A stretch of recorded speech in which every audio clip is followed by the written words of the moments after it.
National Anthem.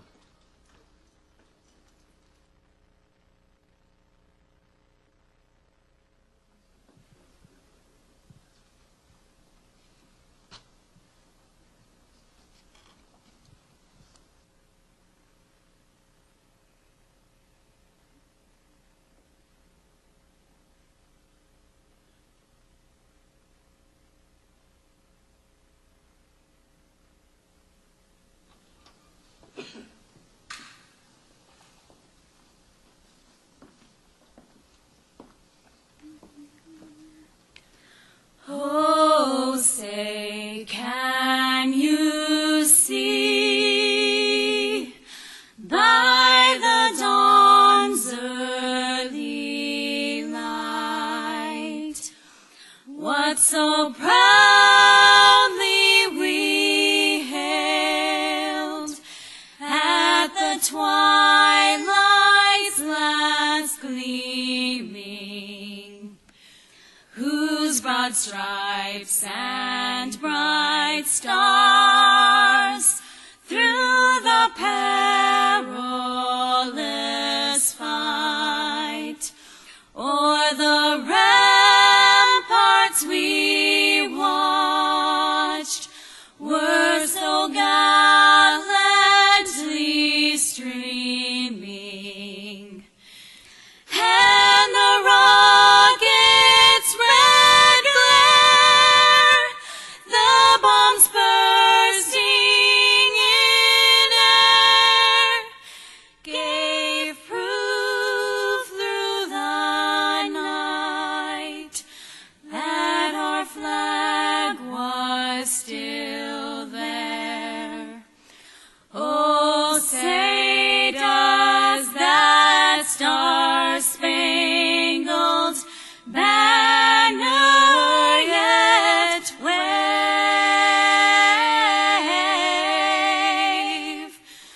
o'er the land of the free and the home of the brave?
Let's pray. Father, it seems fitting that we would pause before you at the beginning of this celebration of courage and sacrifice. After all, you know a bit about sacrifice.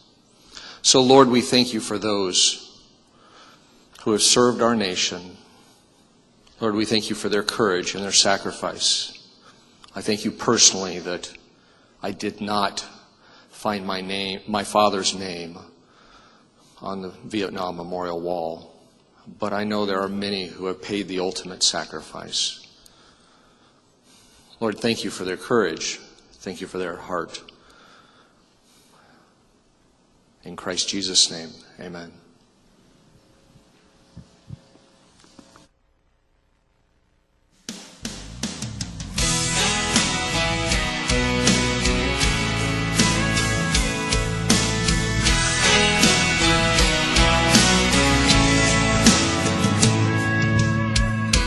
From the cities to the farmland, north, south, east, and west, from the Rockies to the ocean, Ain't America the best? Ain't America beautiful? This place that we call home. Give us your time, your pour, your yearning to be free forevermore. Ain't America beautiful? Ain't America beautiful? We all came here from somewhere. Lord, help us not forget that we're all in this together. A man ain't America the best. Ain't America beautiful? This place that we call home.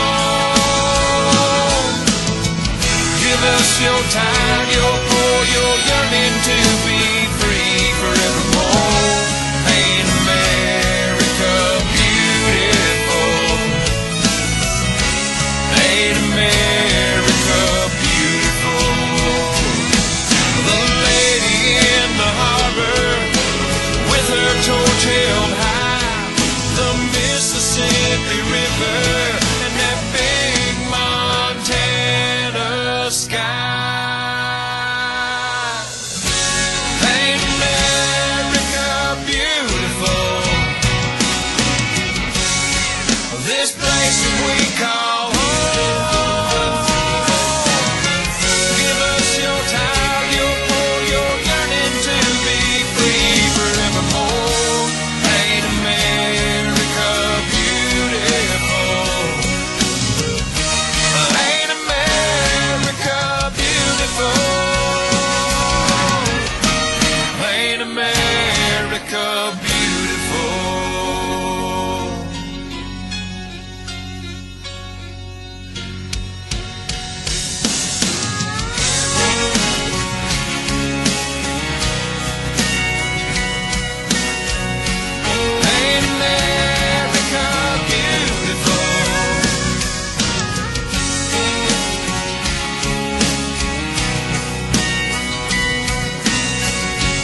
Ain't America beautiful?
Welcome, Vets Crossing 2012. Thank you so much for being here. Tonight is all about welcoming you and thanking our veterans for their service to this great country. So thank you so much for your support. It is my honor and pleasure to be able to announce and introduce to you a true hero, American hero.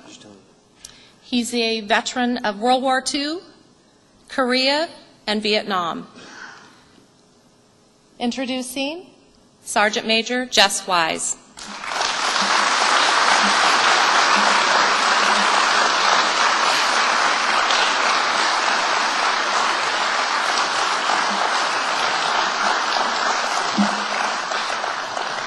Thank you, Vicki. She embarrasses me like this all the time. I do want you to talk about the photo behind us on the screen, if you can. Oh. Tell us where that was. In our opening video, we had that up. We'd love to hear the story behind that. And that picture is of me as a buck sergeant and one of my fire team leaders, corporal by the name of Burkett. When that picture was taken, we thought we were invincible and that there was no way we'd ever get shot. We woke up to the fact 3 months later, and this was taken in June, and in September we were both wounded. So we're not bulletproof. But I would like to just say that I don't feel like a hero. I did what millions of other people have done for this country. And thank you for being here tonight. And I just want to say that I'm very proud to be here. Thank you. Thank you.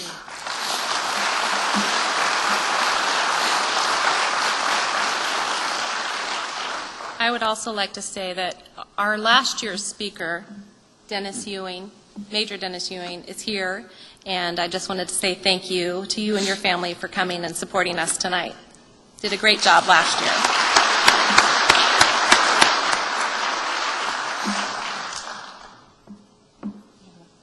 I'm going to let you introduce Jim Willis. Okay. At this time, it gives me pleasure to introduce to you somebody who has everything to do with veterans. He spent 8 years in the Air Force and came out as a tech sergeant. And then for the next 32 years, he was in law enforcement, and he retired as a lieutenant colonel in the Oregon State Police, and he has spent 9 years at the Oregon Department of Veterans Affairs. It gives me great pleasure to introduce Mr. Jim Willis.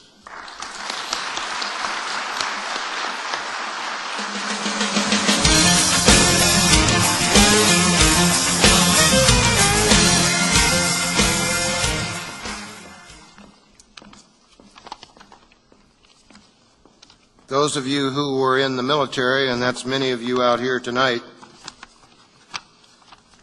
know what I mean when I turn to that wonderful gentleman and say, "Thank you, Sergeant Major." That's what you better say to a Sergeant Major. Well, listen, on behalf of Governor John Kitzhaber and the men and women of the Oregon Department of Veterans Affairs and Oregon's 327,000 veterans, I want to thank you for coming, and I want to thank these wonderful people for putting on this great program. Let's have a hand for them. They've done a wonderful job.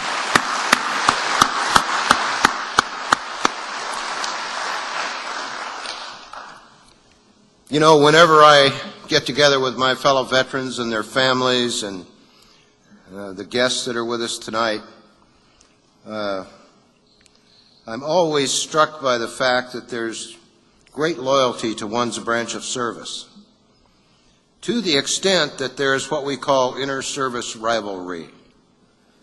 So we're going to get that out of the way right this minute. So here's how we're going to do it. Listen carefully. We'll begin with the senior service, the United States Army. So if you've got a hoo-ah in you, this is a good time to let it out. There we go. All right. All right. You know, years ago the Army had what I thought was the very best slogan anybody came up with, which was "Be all you can be." And then somebody, somewhere, decided to change it to an army of one. And I thought, well, good Lord, even the Marines want a few good men. I couldn't believe it.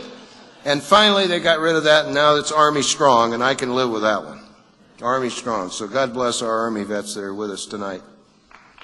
God bless you all.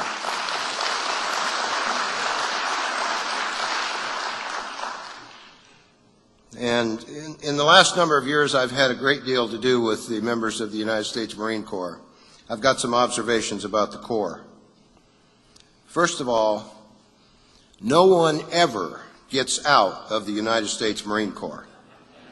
Once they're in for the rest of their life. There are no former Marines, there are no ex-Marines, and so on.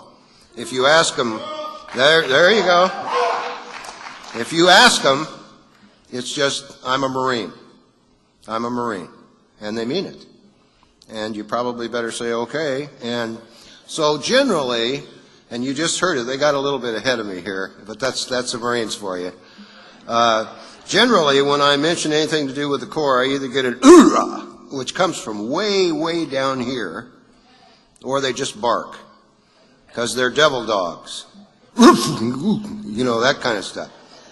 But God bless our United States Marines and all of them that are here tonight.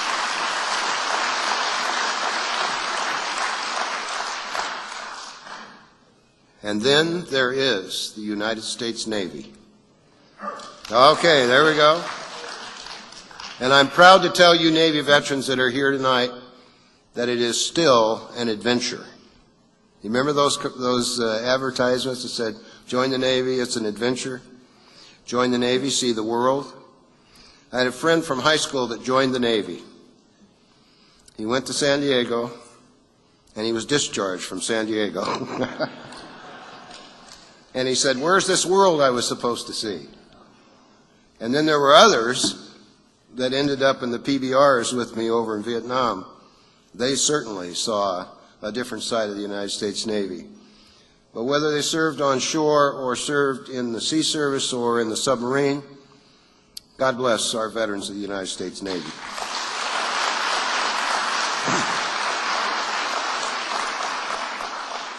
Now, I'm going out of order right now, and you'll notice that, but I want to talk for a moment about the United States Coast Guard.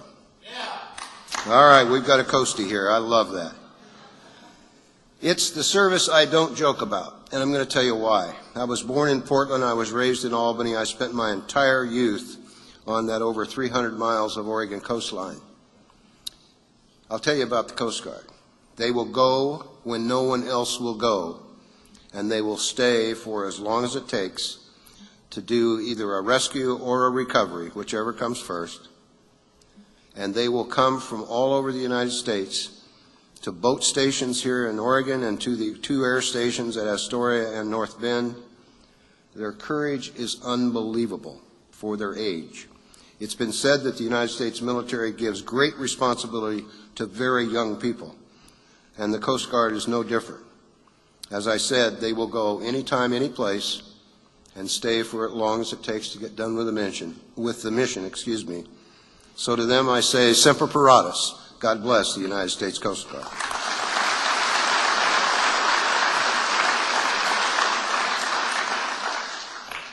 It occurred to me, too, before I leave the Coast Guard, that I can just see a young man, or a young woman, either one, from Brooklyn, New York, joining the Coast Guard and finding themselves assigned to Astoria, Oregon. Is that not a culture shock? I mean, it starts with they don't even speak the language coming out of Brooklyn, New York. It's almost as bad as if they were from Alabama. But of course, some would say I've saved the best for last. Well, I simply, because it's my time to speak, I've saved the United States Air Force for last, where I spent 8 years of my life and learned a lot of lessons and got a lot of responsibility very early in my life, including my time in Vietnam, where I served as an air policeman. We lost 111 air policemen killed in action during that war. Doesn't sound like a lot when you think about the Army or the Marine Corps and so on, but it's a lot when you knew them and when they were your brothers. But I will tell you, we get a knock in the Air Force. People knock us for our living conditions. They knock us for our chow. They knock us for our duty hours. It's just terrible. And, you know, you heard all those hoo-ahs and oorahs a few moments ago, and the yays from the Navy and the Coast Guard and so on. But I want you to know that I'm from the United States Air Force, where we say, is everybody comfortable?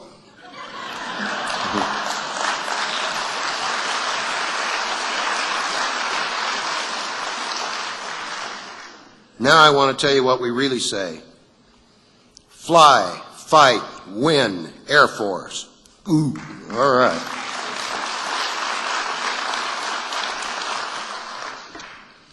Anytime there's a gathering such as this, we get all eras of service and all branches, and that looks like what happened this evening. One of the things I like to do at these kind of gatherings is find out who my senior veteran is and who my junior veteran is. So I can't see the audience very well from up here, but do we have a veteran here that's 90 or more in age 90 or up? Oh, good. Bring up those house lights a little bit. Anybody 90? Where? Okay.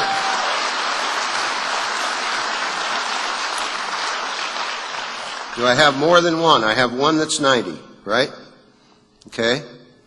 Now, stand by.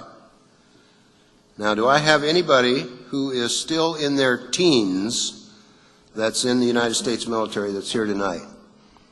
So you're 17, 18, 19, right around in, nobody? Okay.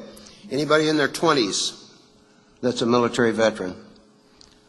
Have I got a 20-something? Where is it? Right there? Okay, how old? How old are you? 25. Anybody younger than 25? Okay. Now this is going to test me, see if I got my vision back. Yes, I got it. All right, young man, come down here. Right now. Hurry up, get down here.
Army and Marine Corps. That's great. See, us Air Force guys, we don't live that long.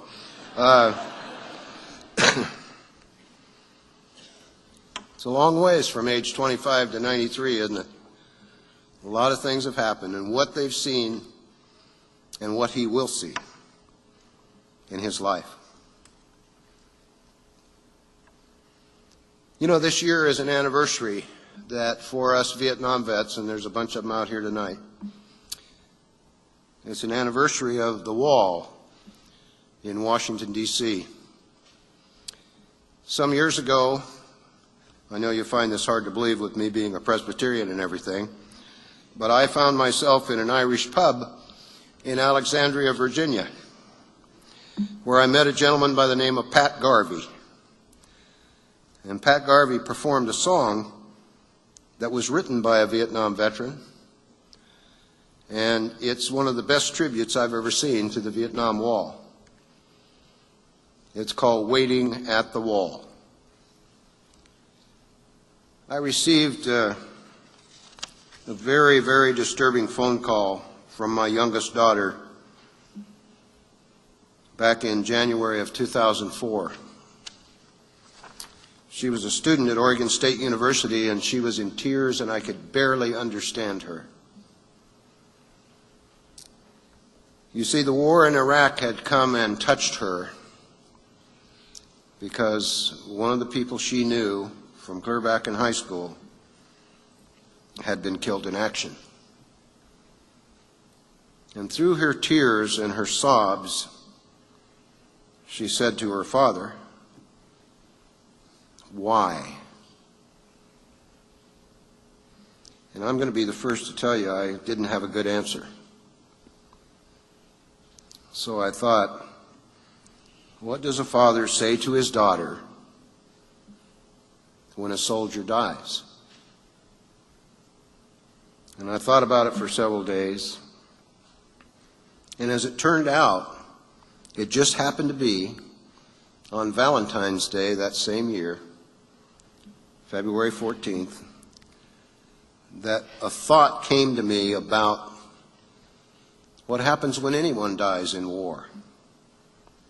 And while the name of this poem is When a Soldier Dies, it could have been an airman, a Coast Guardsman, Navy, Marine Corps, Army, doesn't make any difference. We're just using the word soldier here for anyone who's killed in action in service of their nation, of our country. So this is what I wrote. When a soldier dies many miles from home, leaving friends and family to wander alone, who will go to where they lie to say good words when a soldier dies? When a soldier dies, we ponder then, what might they have done? What might they have been? But in our grief, our shock, and our cries, we are simply numb when a soldier dies. When a soldier dies, we measure the pain. Did they fight for freedom? Did they die in vain? The answers are important, you can't deny, to these questions we ask when a soldier dies. When a soldier dies, we think of a way to remember forever the year and the day that they gave their life, and we think with a sigh, we'll never forget when a soldier dies. So enjoy your freedom, your family, and fun, but stop to remember where it all comes from. Freedom is triumph over evil and lies, and it's paid for each time a soldier dies. Thank you all very much.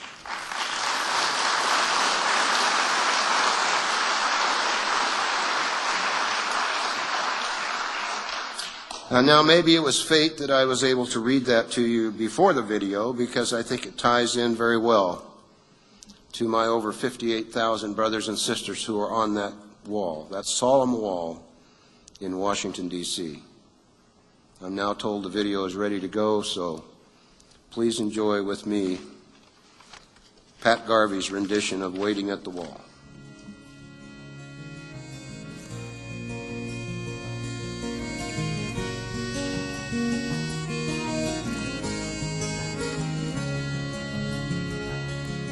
On a drizzly D.C. morning in the middle of July, a brother brought me downtown to the mall. Past the watchful eyes of Lincoln, 'neath the weeping summer sky, crossed the street to the little green and visited the wall.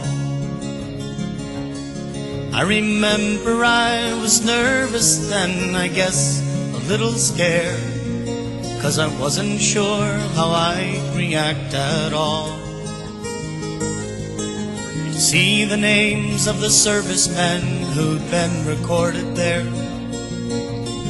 who heard the final roll call and assembled at the wall.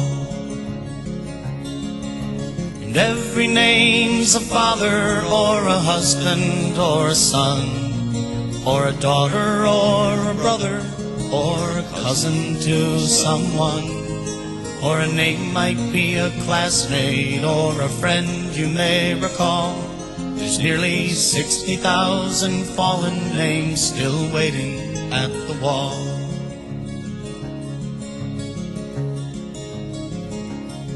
Now the wall is many granite sections, solid, cold, and black.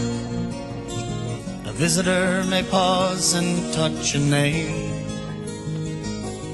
And it seemed that in the dark reflections, hands were reaching back, as if to greet and touch and hold the hands of those who came.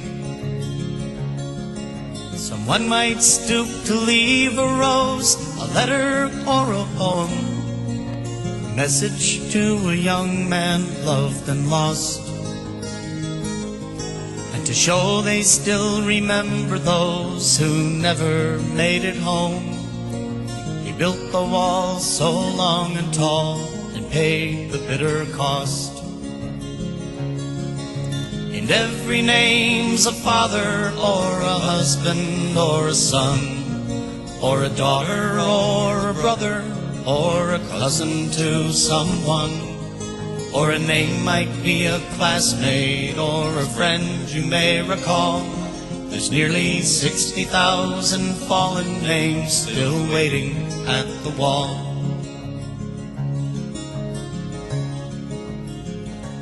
As I watched the lines of people walk by in slow parade, I read a different story in each face, and I couldn't help but wonder at this pilgrimage we made, what common bond, if any, might have brought us to this place.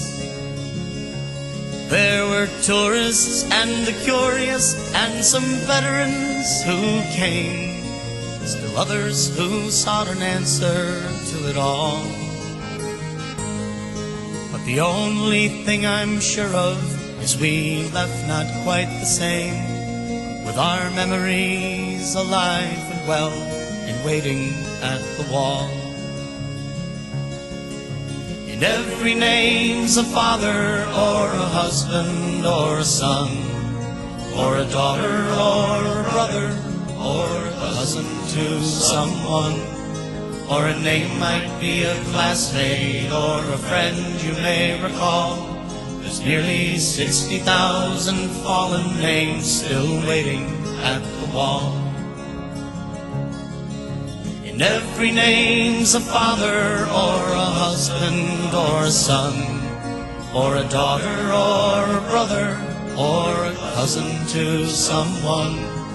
Or a name might be a classmate or a friend you may recall. There's nearly 60,000 fallen names still waiting at the wall. Nearly 60,000 fallen names still waiting at the wall.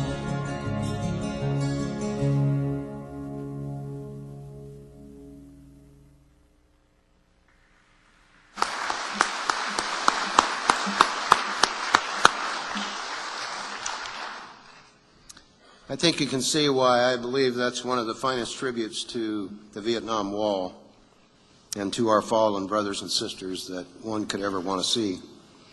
I want to thank my public information staff at the Department of Veterans Affairs for putting that collage of photographs together, some of which are specific to Oregon. And it gets to me every time I see it, but in a good way. And I think those fellow Vietnam veterans that are in the audience tonight saw some scenes that they absolutely knew and lived, and remembered the people on their left and their right that they served with during that time. Now I want to get to a happier story. What motivates someone to become a veteran advocate? You heard I served active duty for 8 years and I was in law enforcement for 32. And so where did the veteran thing come from? Well, I want to tell you. I was raised by a World War II combat veteran. He was in the 104th Timberwolf Division that trained right up the road here at Camp Adair, Oregon. And I want to tell you his story, because his story became my story. In 1940, my father graduated from law school in Austin, Texas. And he went out and hung out his shingle, attorney at law, and he was a starving young lawyer at the time of the attack on Pearl Harbor in December of '41. And like hundreds of thousands of American men, and women. He went down to the recruiter, in his case the Army, and said, "I want to serve." They looked on his papers and said, "Well, you'll be in the Judge Advocate Corps because you're a lawyer." I'm going to clean this up a little bit, but what my dad said then to the recruiting sergeant, I'll never forget. He said, "We're not going to sue these idiots. We're going to kick their butts. And I'm going in the infantry." So, I told you he had a law degree. I didn't tell you he was smart. But he did go in the infantry, in the 104th, which went to Europe. 4 complete Army divisions were trained at Camp Adair, Oregon. 3 went to Europe, and 1 went to the Pacific. My father's division was in direct combat for 195 days. Think about that. 195 days. He lost a good many of his good friends. And when he came home, he went back to work. He gathered up my mother, who I'll tell you about in a second, and said, "Going back to Texas, I'm going to start my law firm." Well, how in the world did he find this Oregon girl? I'm glad you asked. I'm going to tell you. Right up the road here, there's a little farming community named Shed, Oregon.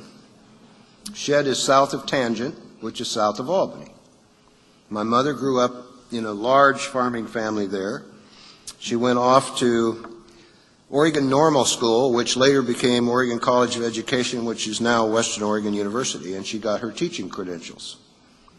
Then she came back to Shed, and she was teaching in a grade school, grades 1 through 8, one-room school. She was the school marm. Highly respected. World War II came along, Camp Adair is building up. They ended up with about 20,000 young men out there.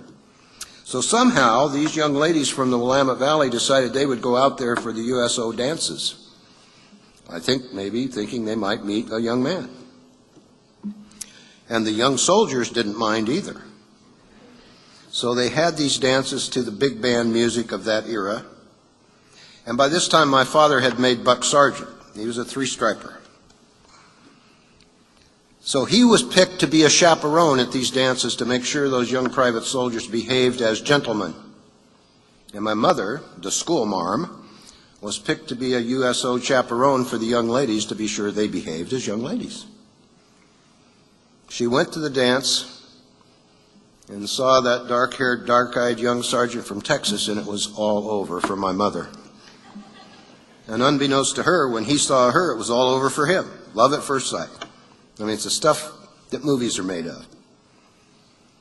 So he married her before the division shipped over to Europe to make sure nobody got her while he was gone. And as I said, when the war was concluded, he took her to Texas, this little girl from the mid-Willamette Valley. And they had one of those, for most of you who have been stationed in Texas, they had one of those gigantic Texas thunderstorms. And my mother told my father, "I want to go back to Oregon." And my father loved my mother, so he took her back here. And he took the Oregon bar exam and passed it and established a law practice in Albany, where he practiced law for over 50 years till his death. Now, I tell you that story to tell you that in the entire time when I was growing up, my father never once mentioned World War II, or the fact that he was a combat infantryman, or the fact that he went in as a private and got out as a master sergeant. So he must have been a pretty good soldier. But I didn't know that. I found a picture of him when I was a teenager in his uniform, and I showed it to my mother. All she would tell me is, yeah, he was in the Army during the war. That's all she said. Fast forward to February of 1967. And I come home from Vietnam. And I came to see my father. And my father, being a lawyer, in his house, he had a room which we called a study, because he was a lawyer. Today we might call it a man cave. But there were all of his books, and that was his private place, and that's where he would read and develop some of his legal papers and so on. But when I was a teenager, I had a different memory of that room. That was the room where I went with my father to understand behavior. So I didn't have necessarily very good memories of the study.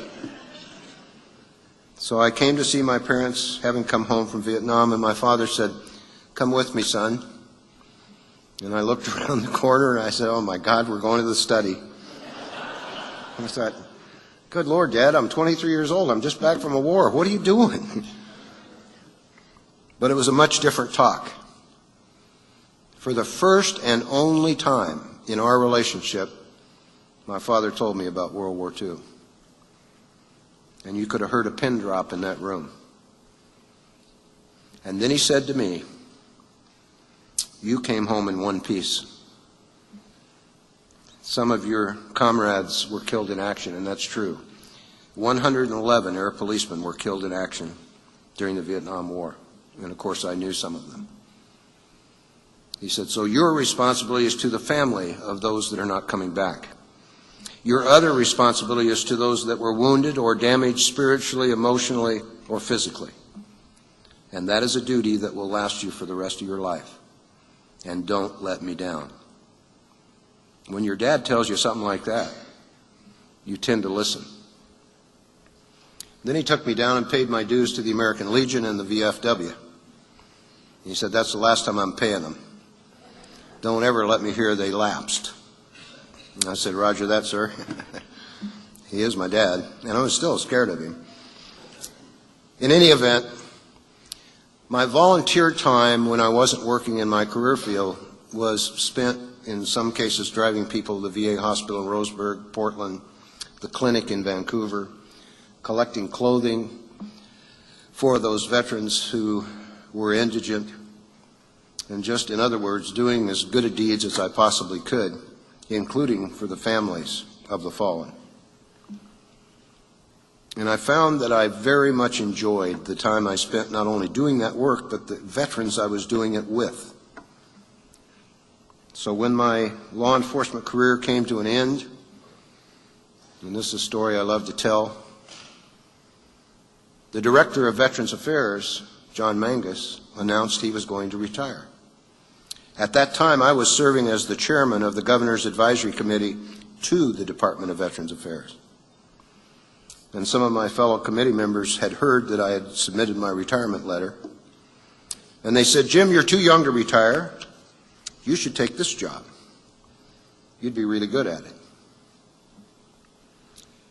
And I was left with two thoughts. One, they really believed what they just told me. Or two, they're trying to kick me out as the chairman. I decided they really believed what they told me. So I went home to the one person that you must check with when you do anything. That was my wife of well over 30 years, and I said, "Honey, the folks are telling me that I should put in for this director's job. What do you think?" My wife was still working then, and she said, and I quote, "I think you should put in for that job because I do not want you home alone with the power tools." It's a true story.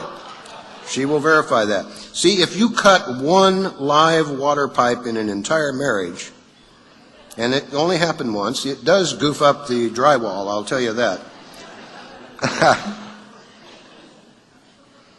So I interviewed for the job, and I got it 9 years ago.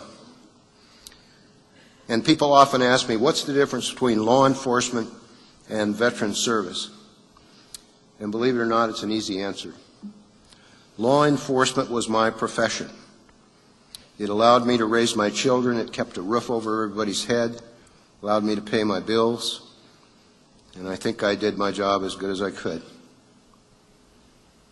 But serving veterans is my passion. And it's my passion because I did it when there was no money involved, when there was no pay, just because of how it made me feel. And I didn't need to know the name of the veteran we were helping. I just needed to know we were helping them. So when people put on events like this, my admiration for them is almost without measure, because it raises awareness about what people need. And what I found is this: the needs of this generation of veterans is no different than the needs before. When our World War II veterans came home, let's remember that over 16 million American men and women served in the uniform of our armed forces. 16 million. Over 400,000 died killed in action. When they came home, nearly half of them took advantage of the GI Bill, and through their education and hard work, created what we now call the middle class in our country. They became doctors and lawyers and engineers and research scientists. Still others became accomplished technicians, welders, electricians, home construction experts, heating and air conditioning, and the list goes on. And still others went back to the farm to feed America. And today, when I look at the young men and women coming out of Afghanistan and Iraq, I can tell you this.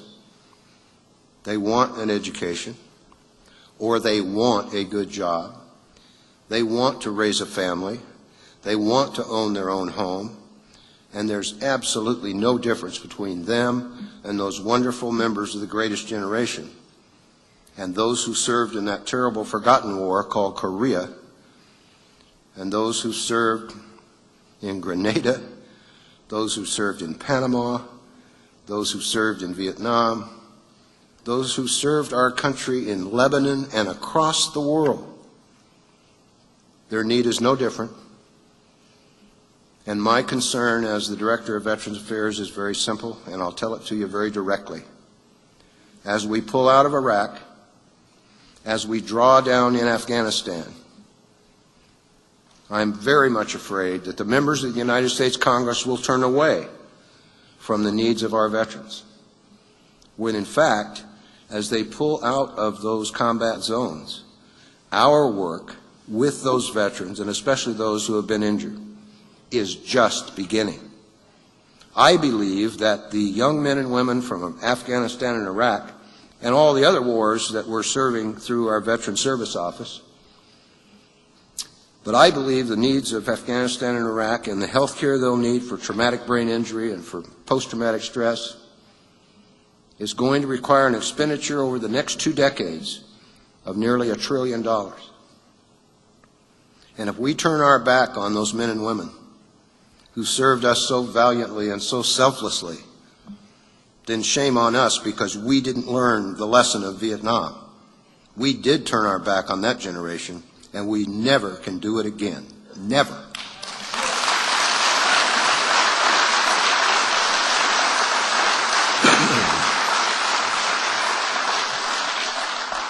So in closing, let me say this. You could have been anywhere else this Saturday night. You could have been comfortable. You could have been sitting in your recliner. You could have even been dozing. I've been known to do that on occasion. But every time I do, my 2 dogs get in my lap and wake me up again, so I can't ever get any rest. But my point is, you could have been anywhere tonight, but you chose to be here. Some of you chose to be with your comrades, your fellow veterans. Some of you can talk about your experiences only with those people who were there and understood what you went through. So this is a healing time for some of you. For others, it's a way to pay tribute to those who have served our country so long and so well. And it's a chance to meet a 93-year-old World War II veteran and a 25-year-old Army veteran and everybody in between. You know, we're building a second veterans home in Lebanon, just up the road. And being from Albany, when that site was awarded to Lebanon, I was accused of building it there so I'd have a place to go when I retired. That is not true. And that one wing that overlooks the mountainside where my room is, that's just coincidence and nothing more. So with that, I will tell you, I have been blessed to have one of the best jobs that any person could have ever gotten, a job that I gladly did for free in the past, and that I will continue to do when I leave this job, only because of my respect for our veterans and their families, those who stood behind us while we went off to war or while we served stateside wherever we served. I can never thank you enough, and I can never thank my brothers and sisters in uniform enough for continuing to defend the Constitution of this country and to protect us from all enemies, both foreign and domestic. I salute each and every one of you, and I thank you for the honor of being here with you this evening. Thank you.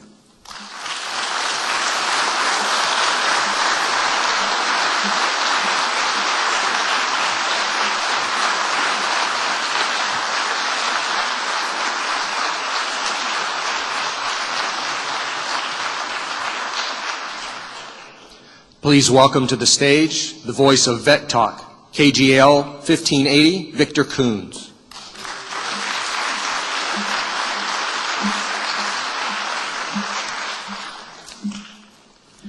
Before we start, I want everybody to stand up. I want everybody to do a 180, shake your neighbor's hand and introduce yourself. Cross the aisle. Do like our brothers do. They cross the seas. Cross the aisle and shake hands with your neighbor. Introduce yourself.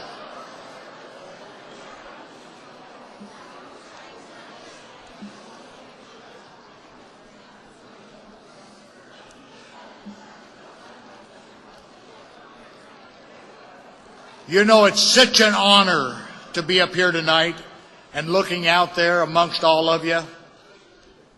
The men and women that have served this country, the mothers, the fathers that have allowed us to borrow their sons and daughters to protect the freedoms of this country. One of the things that I thought was kind of about Jim out here tonight was he said that the Veterans Home in Lebanon. He kind of upset me there, and I just want to make that clear. That he said he got a room looking up at the mountain. The room I got right next to him didn't even have a window in it. So, Jim, next time you put in for the budget, I'd like a window. In all seriousness, it's such an honor to be able to speak to all of you and talk to you a little bit about Vets Crossing and what Vets Crossing is all about.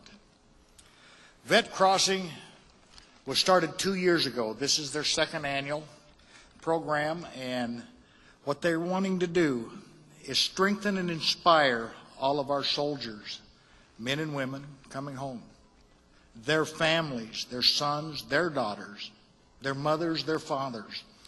Give them encouragement and the things that they need and what the challenges are before them and how we can help.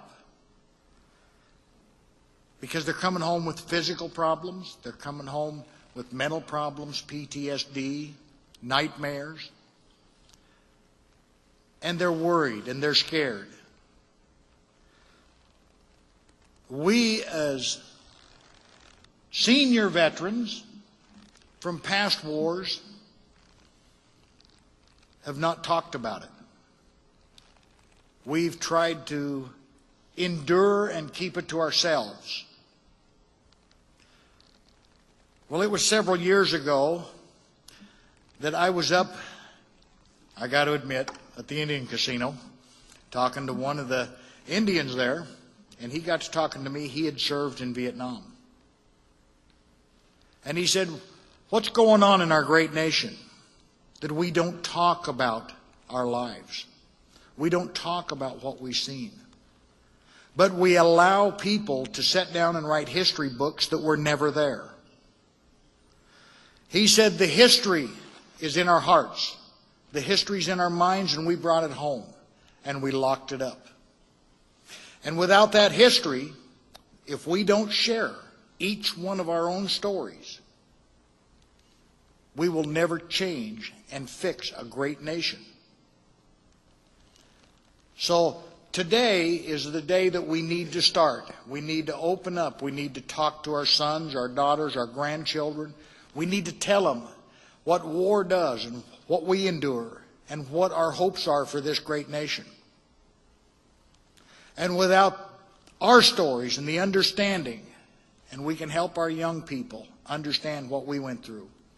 This great nation will even grow bigger and better because of the history that we carry in our hearts, not the history that was written in books and taken out.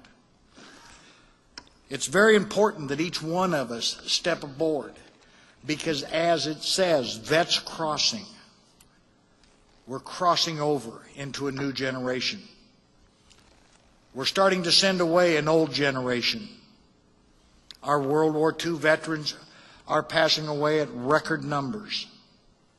Our Vietnam veterans are beginning to pass away at record numbers. We're seeing our children come home with tremendous different illnesses.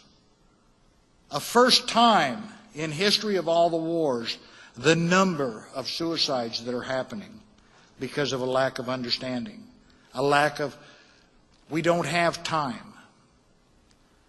So I always challenge everybody when I go out and speak, and that is that when a young soldier comes home, when a sailor, an airman, a Coast Guard that defends our beaches, including the National Guard that we call up for every disaster we have in this country and around the world, when they come home, we need to take them and mentor them. We need to be there for them. I'm so pleased to know people like Jim Willis, and I'm so pleased to know my brothers and sisters. Because I think that as I look out here tonight and I look amongst the crowd, it was said that we will never leave a soldier behind. We will never leave a brother or sister behind. Now, I went back and I looked in every book that I ever had, my albums from Marine Corps boot camp, the papers that I have in my records, and you know, it didn't say anything about 4 years. It was a lifetime that we'll never leave them behind. We need to stand up and make sure that our soldiers coming home understand that we're there for them and they won't be left behind. That's what Vet Crossing is all about. It's also to help the families, the mothers, the fathers, the children, the grandchildren, the ones that don't understand what war has sent home to them and how we can help them get through these things and everything that we do. Because the biggest treasure we have in this nation is not gold, is not silver, is not platinum, but the biggest treasure we have is our U.S. soldiers that serve and defend this country every day.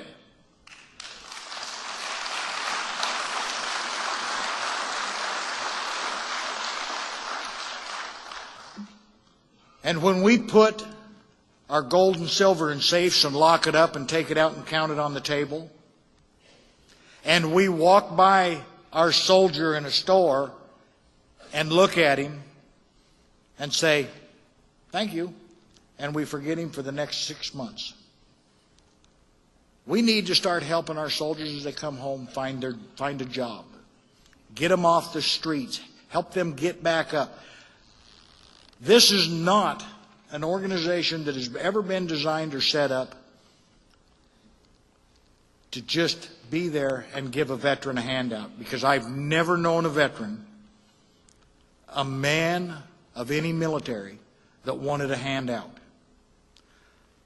But he does want a hand up. We're there to make sure that they get this hand up and the family gets this hand up. But first we have to acknowledge that every soldier out there and every soldier sitting in here today is a beginning of a new tomorrow. We can't go back and take yesterday and fix it. But we can take today and say we're going to start. And tomorrow we're going to make it better. The next day we're going to make it better. And that is what Vets Crossing is all about. You people are the ones that are going to make Vet Crossing a success. This is their second annual entertainment and growth building process. We want to fill this building next year. We want to make it so full that people will want to come back. One of the things that I want to do, because there are some people that are so instrumental in the work that I do with Vet Talk. Also, I'm the director of Vets Helping Vets, which is an organization that helps veterans get their disabilities. I'm involved with Vets Crossing because of what we do through Vet Talk and Vet Helping Vets. But two people that right now that I want to call out here that are very important in my life and have been instrumental. Brian Myers, would you come out here, please? Sergeant Major, front and center.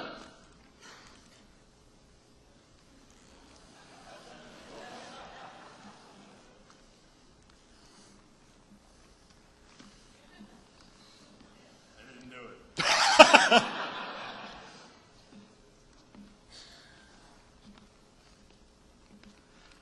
These two people have been instrumental in doing Vets Crossing and putting it together, organizing it, bringing out the entertainment and the programs, helping gather up the comfort items that we need to send to our troops.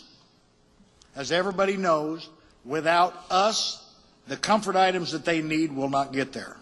Without your neighbor, without the neighbor that lives next to your neighbor, we need to send comfort items.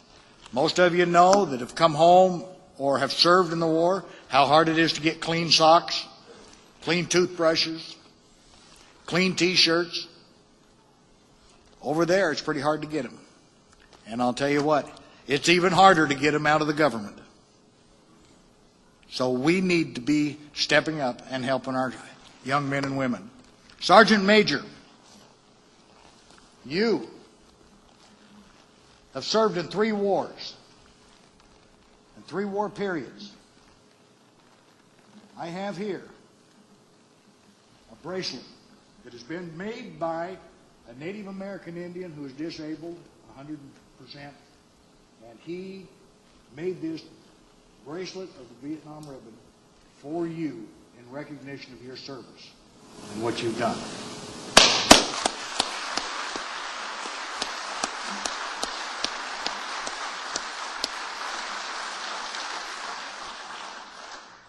Director Jim Willis, front and center.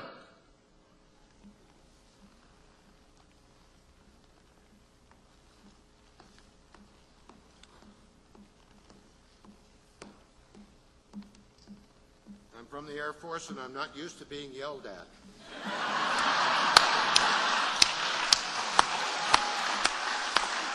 I can't hear you. Director, you heard I did.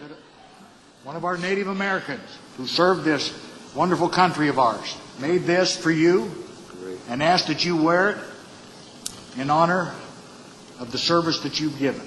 Well, thank you very much.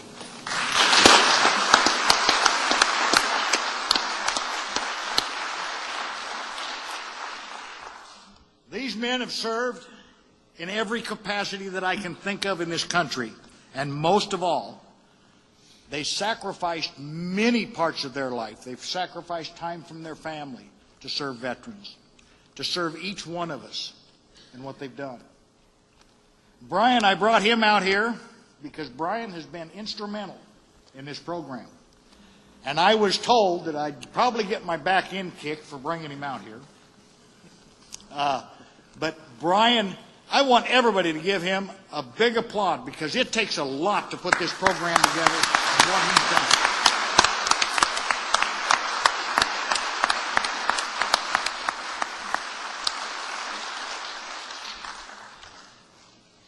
It's really important that we all understand that it's our duty to not leave a soldier behind. Jim, I appreciate your service. Sergeant Major, I appreciate your service. I'm going to dismiss Director Jim Willis. Brian, I'm going to dismiss you. Sergeant Major, stand fast. God, I like that.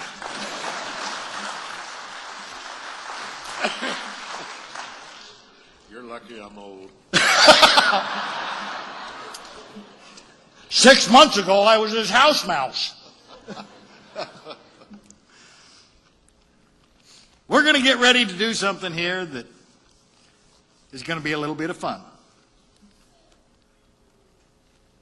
We're going to do a raffle for a guitar. Sounds good. It sounds good? Sergeant Major's already out here. And I think we're going to have Vicky bring the guitar out. There we go. And the drawing bucket.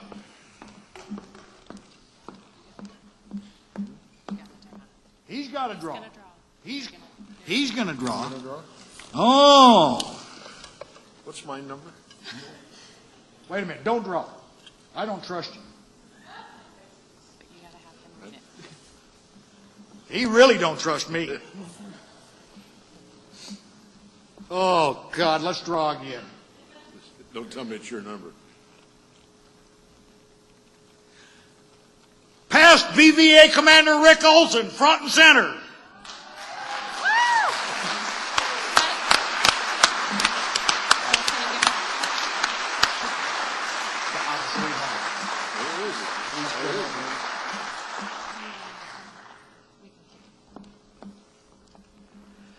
This is the past commander of Post 585, Vietnam Veterans of America out of Lebanon, Oregon.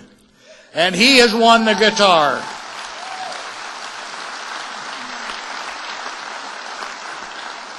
And we ask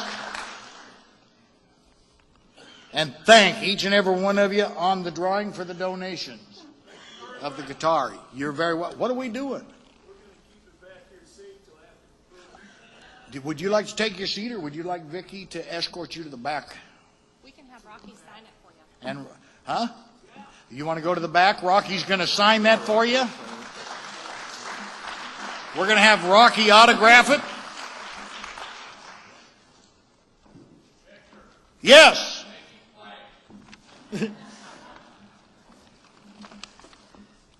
And, no. Sergeant Major, come on up here. Oh, yes. You can stay here and help me out here. All right.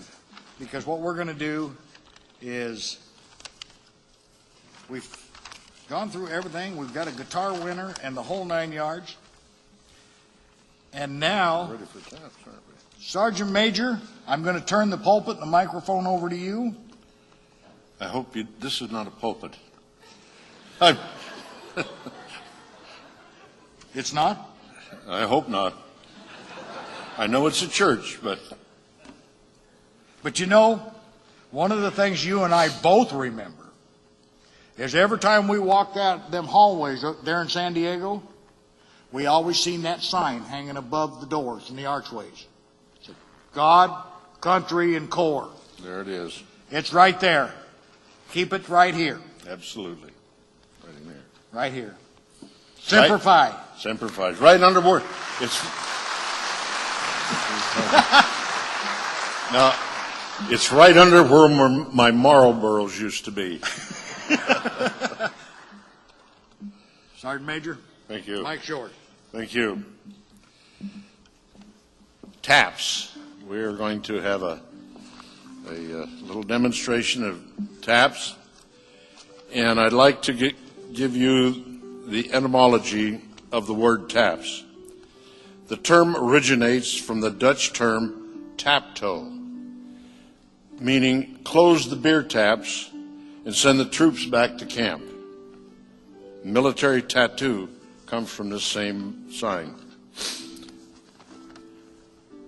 The time is actually a variation of an earlier bugle call known as the Scottish tattoo, which was used in the U.S. from 1835 to 1860 and was arranged in its present form by the Union Army Brigadier General Daniel Butterfield, an American Civil War general who earned the Medal of Honor. And TAPS concludes many military funerals conducted with honors at Arlington National Cemetery, as well as hundreds of other around the United States. The tune is also sounded at many memorial services in Arlington's Memorial Amphitheater and grave sites throughout the cemetery. Taps became a standard component of the U.S. military funerals in 1891, and in 1874 it was officially adopted by the Army. And incidentally, when it was first produced, it was used by both the Union Army and the Confederate Army. Taps is also sounded nightly in the military installations at non-deployed locations to indicate that it's time for lights out. When taps is sounded at a funeral, it is customary for serving members of the military or veterans to salute. The corresponding gesture for civilians is to place the right hand over the heart. I'd like to, there are 3 verses, and I'd like to read them. Day is done, gone the sun. From the lakes, from the hills, from the sky, all is well, safely rest. God is nigh. Fading light dims the sight, and a star gems the sky. Gleaming bright from afar, drawing near, falls the night. Thanks and praise for our days, neath the sun, neath the stars, neath the sky. As we go, this we know, God is nigh. And now, I'd like to introduce to you, we're going to have taps blown by Lauren Corner, who will be here on the stage, and Pat Johnson, she will be in a balcony blowing the echoes. It is echo taps, and it is something to hear. Thank you. Ladies and gentlemen, please stand as we honor our fallen heroes.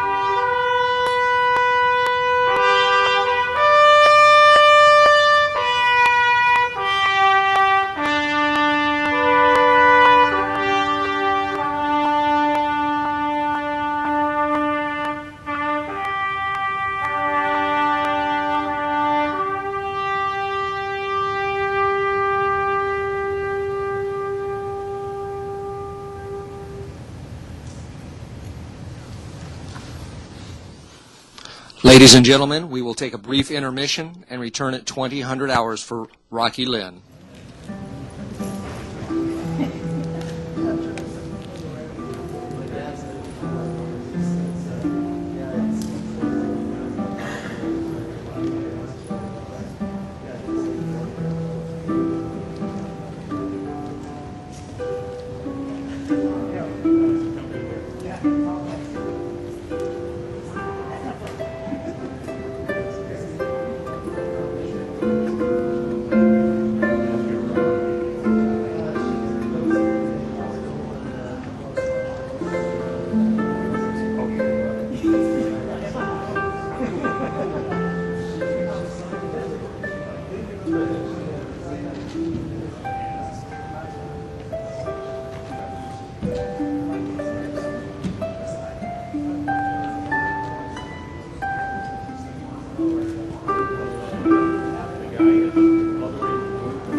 and gentlemen, please make your final bids as the silent auction will be closing in 5 minutes. And if you would please make your way back into the auditorium, the program will begin shortly.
Ladies and gentlemen, please welcome to the stage Blue Star Mother, Vicki Myers.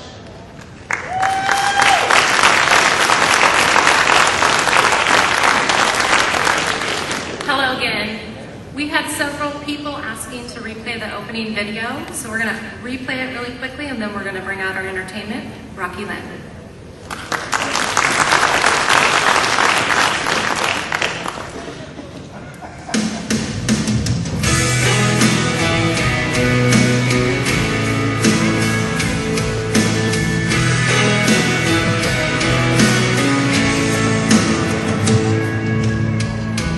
From the cities to the farmland, north, south, east, and west. From the Rockies to the ocean, ain't America the best? Ain't America beautiful? This place that we call home. Give us your time, your pour, your yearning to be free forevermore. Ain't America beautiful? Ain't America beautiful? We all came here from somewhere. Lord, help us not forget that we're all in this together. A man ain't America the best.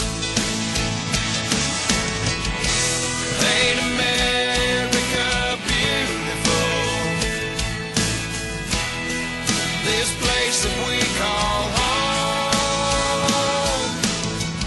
Give us your time, your pour, your yearning to be free forevermore. Ain't America beautiful? Ain't America beautiful? The lady in the harbor with her torch held high, the Mississippi River and that big Montana sky. Ain't America beautiful? This place that we call home. Give us your time, your pour, your yearning to be free forevermore. Ain't America beautiful? Ain't America beautiful? Ain't America beautiful?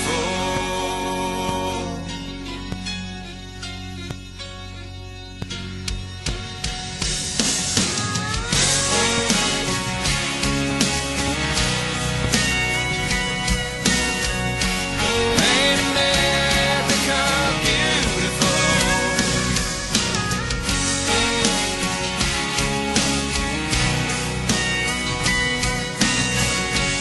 Ain't America beautiful?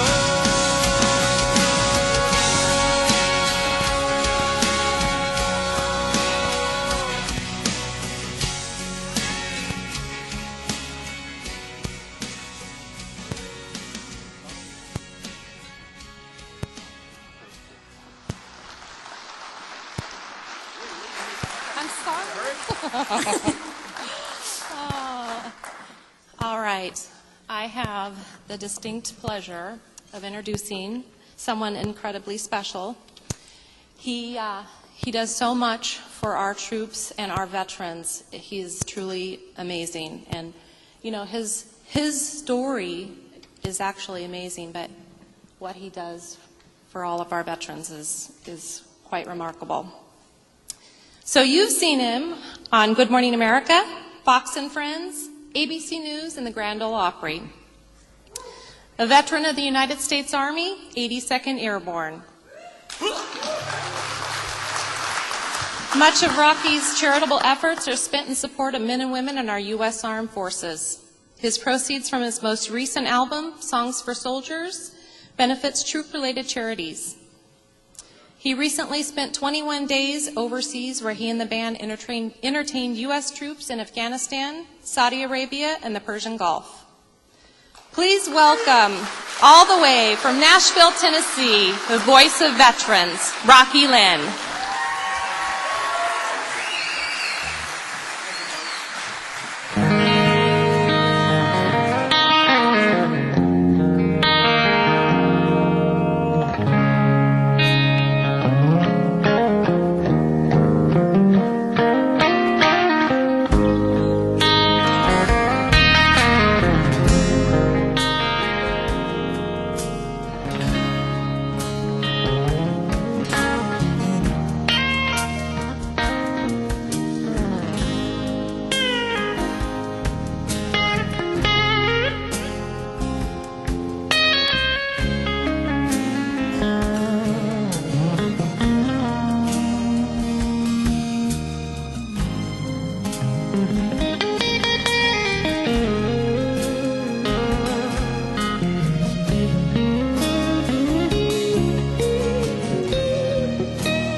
Hello, everybody.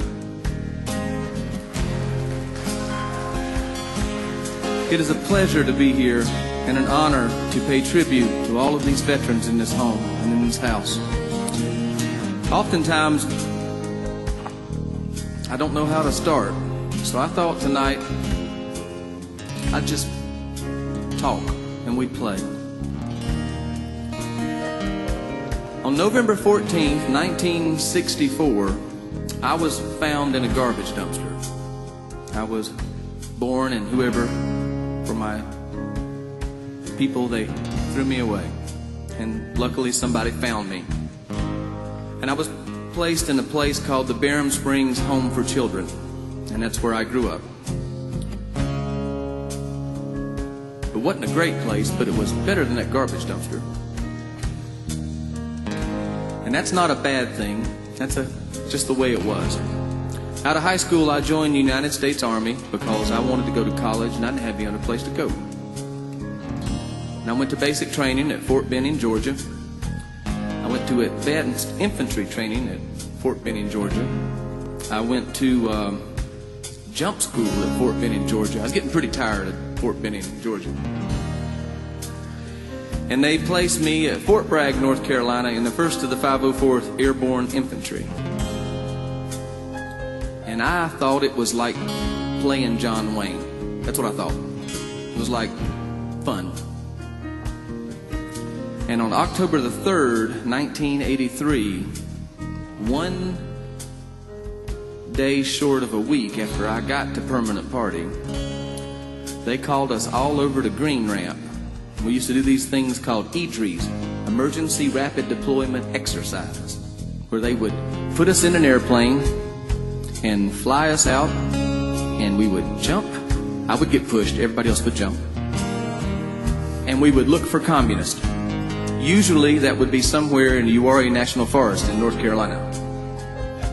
And had there been a communist, but on October the 3rd, they gave us, instead of the red-tipped ammunition, they gave us real bullets.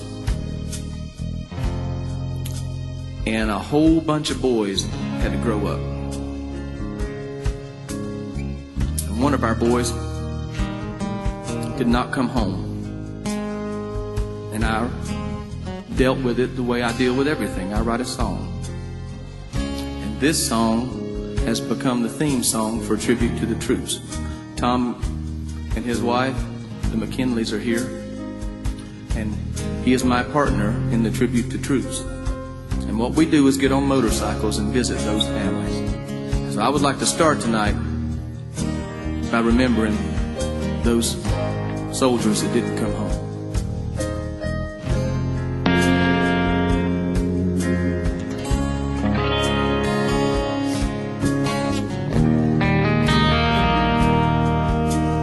18 and called for duty, a God and country and fellow man. Beaches made for beauty are covered with bloody grains of sand. Mothers, hide your children, there's danger in this land.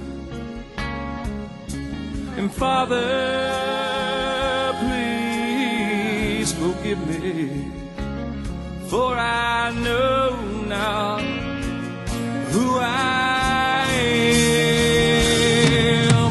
Fly home, my sweet angel, from sea to shining sea. Fly home, my sweet angel, won't you fly on home to me?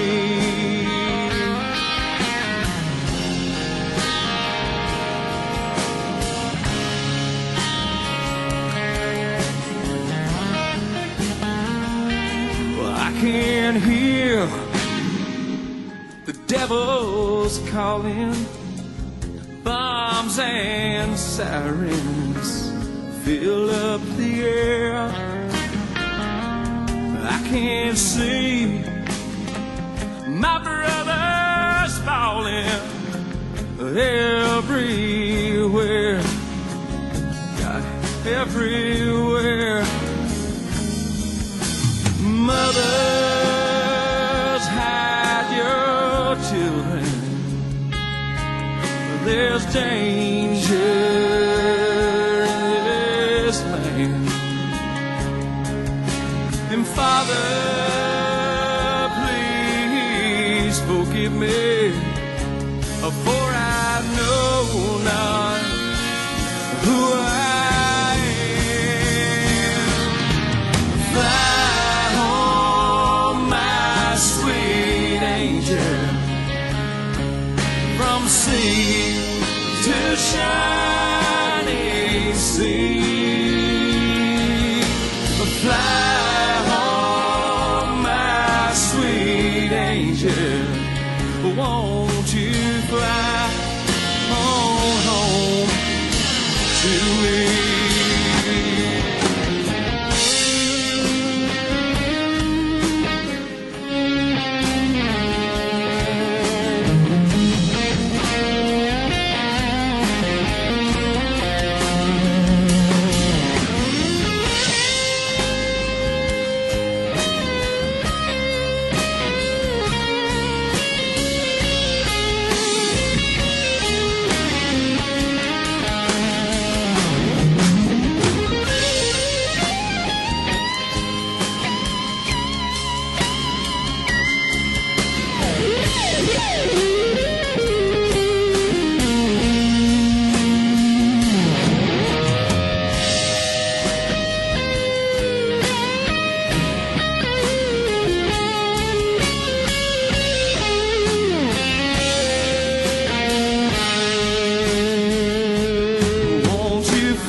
Shining sea, fly home, my sweet angel, won't you fly on home to me?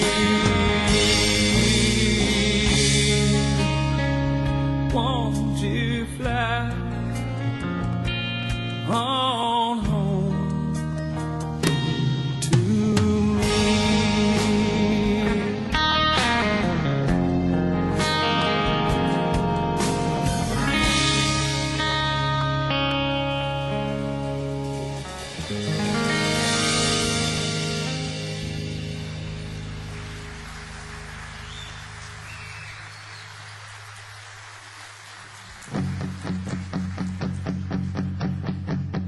Matthew grew up farming in Moose Lake, Minnesota. He played football and dreamed of college, having a family when he got older. He had 3,000 reasons for joining up to fight in the service of our country. He was willing to give his life. Heroes come from small towns, poor kids and class clowns, and everybody knows when push comes to shove, first one in line for the country they love. The cause for freedom is buried in the ground. Heroes come from small towns.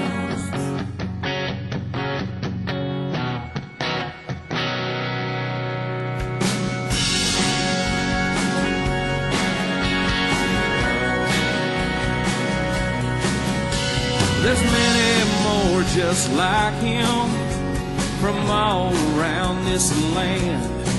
Just like their fathers before them, they're not afraid to take a stand.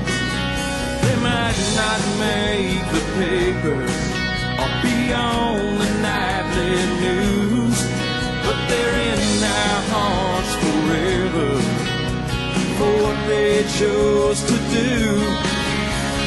Heroes come from small towns, poor kids and class clowns, and everybody knows when push comes to shove, they're the first one in line for the country they love.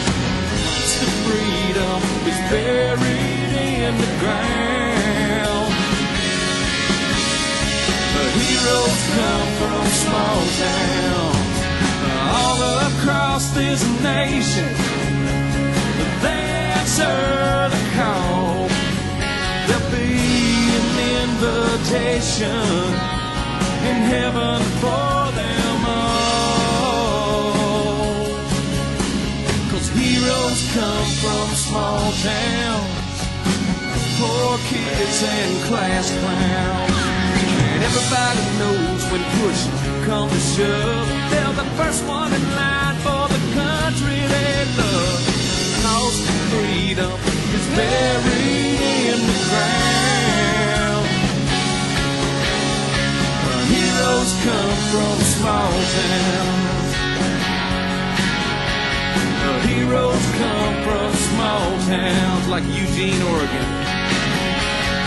Heroes come from small towns.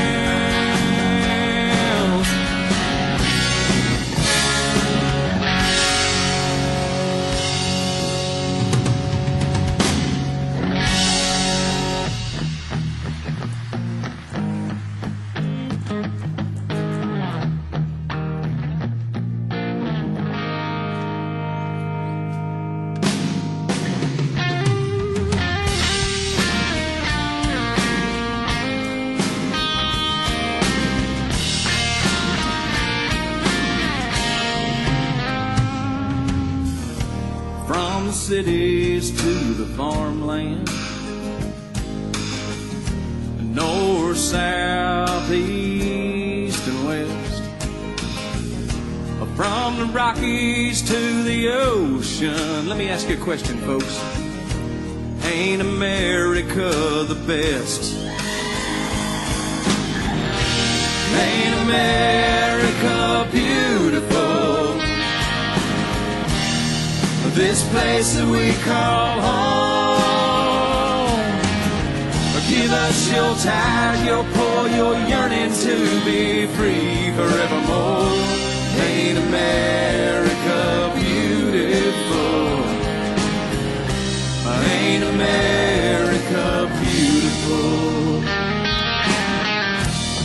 Well, we all came here from somewhere. Lord, help us not forget, folks. We're all in this together. Let me ask you one more time. Let them hear it in Baghdad. Ain't America the best? Ain't America beautiful? This place that we call home. Give us your tired, your poor, your yearning to be free forevermore. Ain't America beautiful? Ain't America beautiful? That lady in the harbor with her torch held high, the Mississippi River and that big Oregon sky.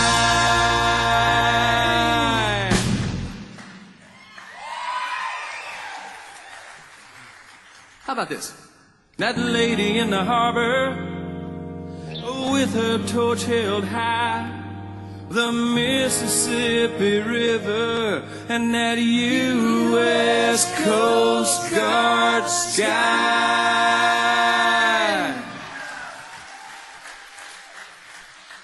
Brian, I told you there was other folks here that like the Coast Guard. That lady in the harbor with her torch held high, the Mississippi River and that U.S. Air Force sky. Oh, that lady in the harbor with her torch held high, the Mississippi River and that U.S. Navy sky.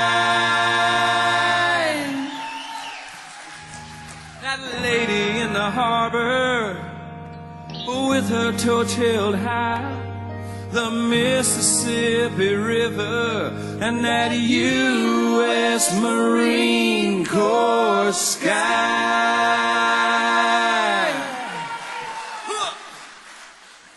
That lady in the harbor with her torch held high, the Mississippi River and that U.S. Army sky. Ain't America beautiful? This place that we call home. Give us your tired, your poor, your yearning to be free forevermore. Ain't America beautiful? Ain't America beautiful? Ain't America beautiful? One.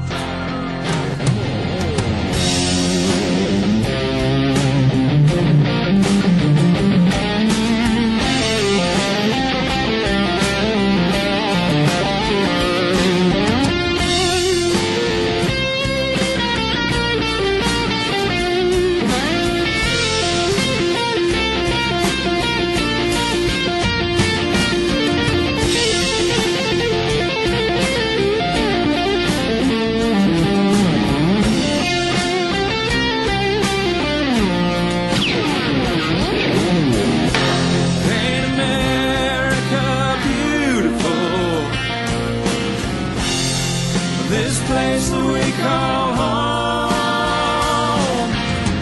Give us your tired, your poor, your yearning to be free forevermore. Ain't America beautiful? Ain't America beautiful? Ain't America beautiful? Ain't America beautiful, folks? Thanks to veterans.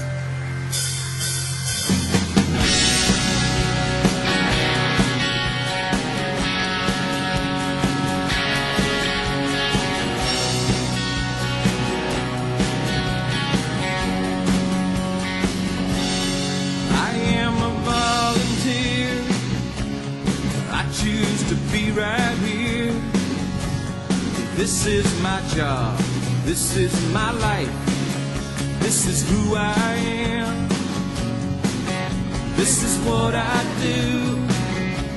I'm one of the fortunate few. 'Cause I followed my heart, and I know what I'm doing is right.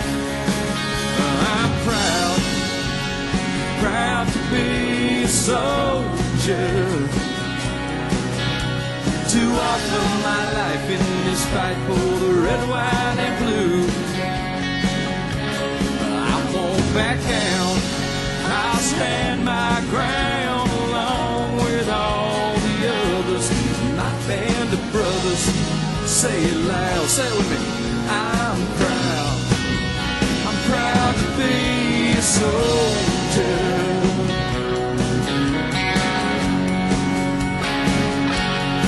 I wear this uniform, stare into the eye of the storm. I'm part of a team that's bigger than me. We are the Rockets' red glare, and this is a family. It always was and always will be. Oh, when I'm far from home, I'm still not alone. My brothers and sisters are there. I'm proud, proud to be a soldier, to offer my life in this fight for the red, white, and blue. I won't back down, I'll stand my ground along with all the others, my band of brothers. Say it loud. I'm proud to be a soldier. Just like my father, his father before. I keep this flame burning in honor of these colors he wore.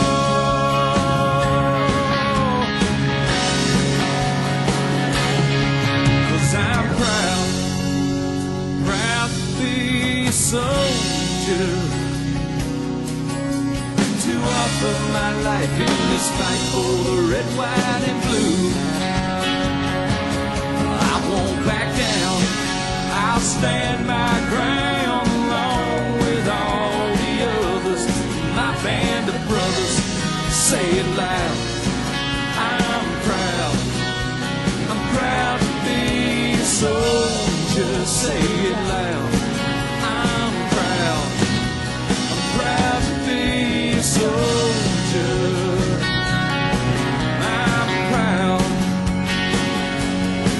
I'm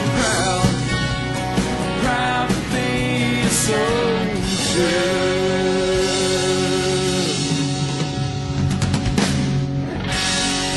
Oh, thank you, folks.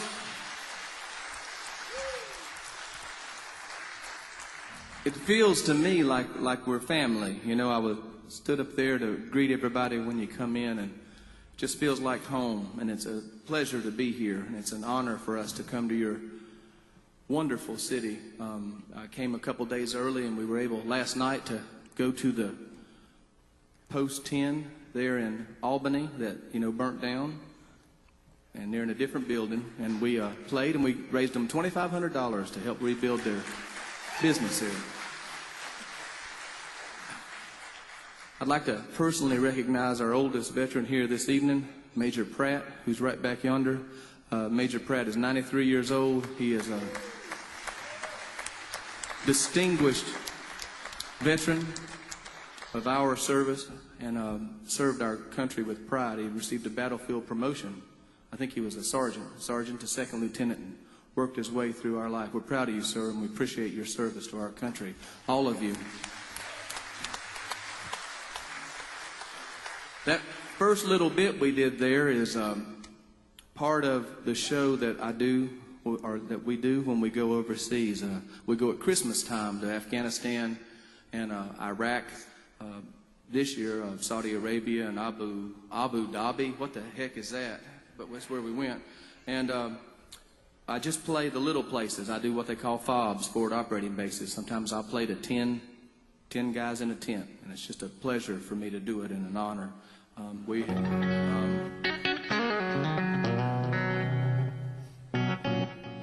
So this guy's driving down the road on his motorcycle, and he comes across this bottle, and he rubs on it, and this genie comes out. Butch. And this genie says, I'm going to give you one wish. And he says, well, I tell you, I would like it if there was a bridge from here to Hawaii, so I can ride my motorcycle across that bridge. And the genie said, that's quite a wish. I mean, all the things that would entail, the engineering and the marvels and the money. Could you come up with something else? He said, well, I'll tell you something. How about this? All my life, I've wanted to know what made a woman tick. If you could tell me how a woman thinks and how she feels and how she reacts, that would just be plenty. That'd be enough for me. And Genie touches his chin and he says, how many lanes you want on that bridge?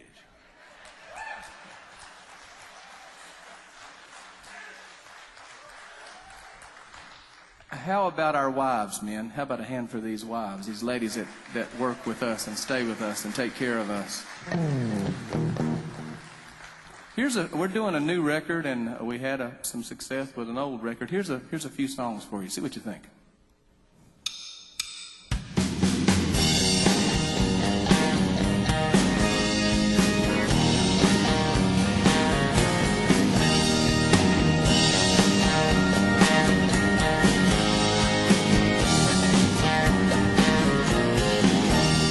Some people want a big house high on a hill.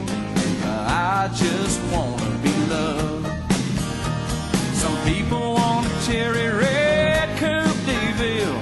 I just wanna be loved.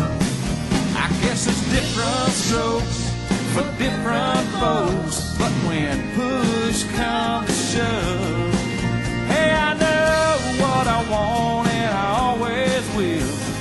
I just wanna be loved.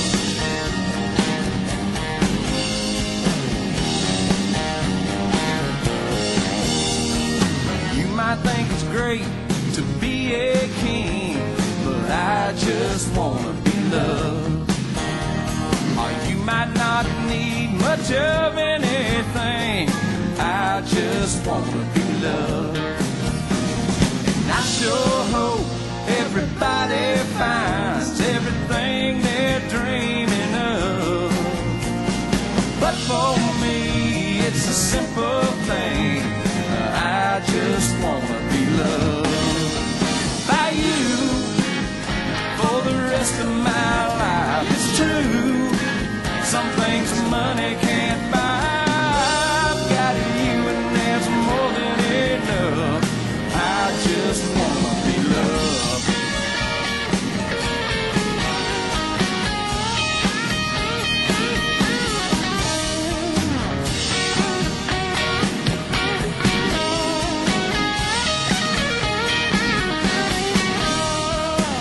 Book says we reap what we sow, but I just wanna be loved. Baby, I'm all yours, honey, heart and soul. I just wanna be loved. 'Cause every day you light up my life like an angel from above. Oh, loving you big, that's the way to go. I just wanna be loved by you for the rest of my life. It's true, some things money can't buy. I've got you and that's more than enough. I just wanna be loved. I just wanna be loved.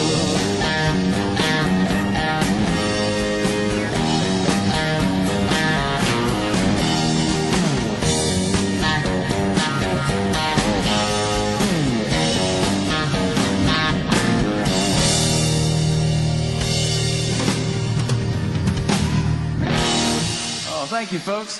Thank you for making this next one a #1 record for us. We can go down to old El Paso, or spend the night in New Orleans, or go out to California like we've always dreamed. Make love out in the desert. I can watch the sunset in your eyes. Let's go tonight. You can put your lipstick on while I drive.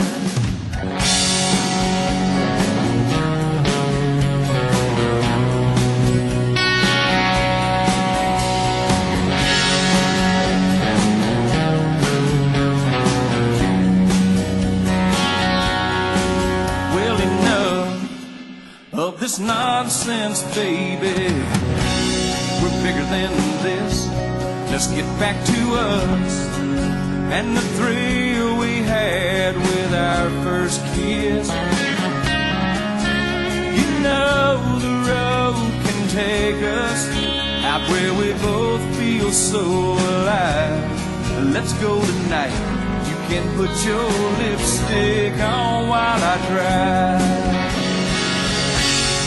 We can go down to old El Paso, spend the night in New Orleans, or go out to California like we've always dreamed. Make love out in the desert. I can watch the sunset in your eyes. Let's go tonight. You can put your lipstick on while I drive.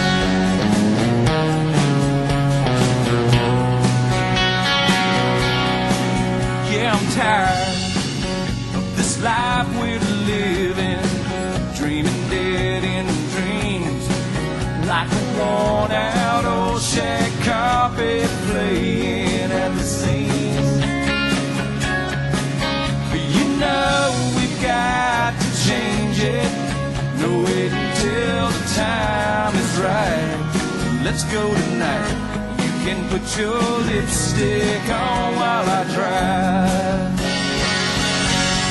We can go down to old El Paso, or spend the night in New Orleans, or go out to California like we've always dreamed. Make love out in the desert.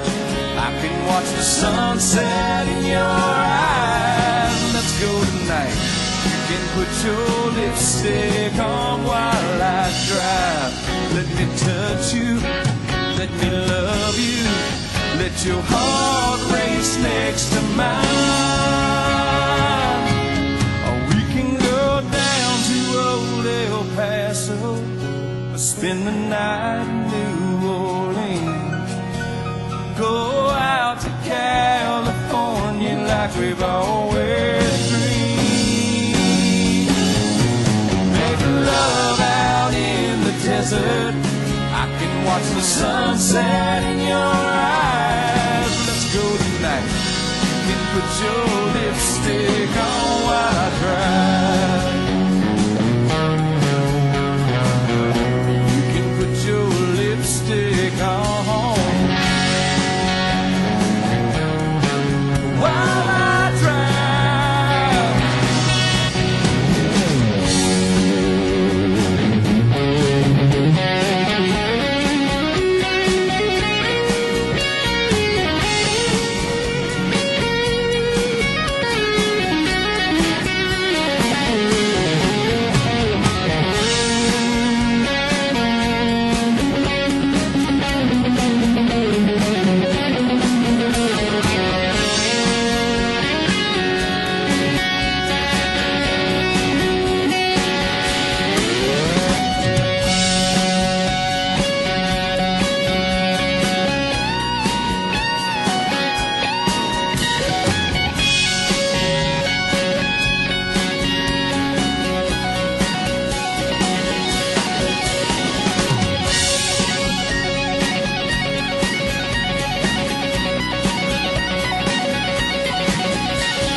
Tony Price on the guitar, folks. How about a hand from him?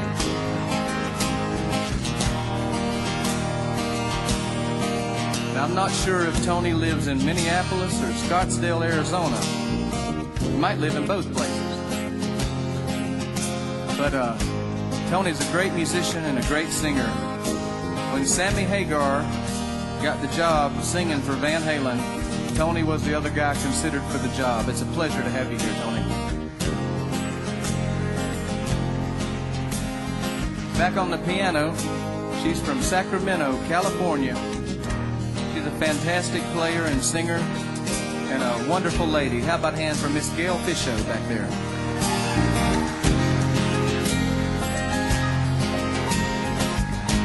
There's a Leonard Skinner tribute band in the Midwest called Austin Healy, and they're as famous as Leonard Skinner in that area, and they're great.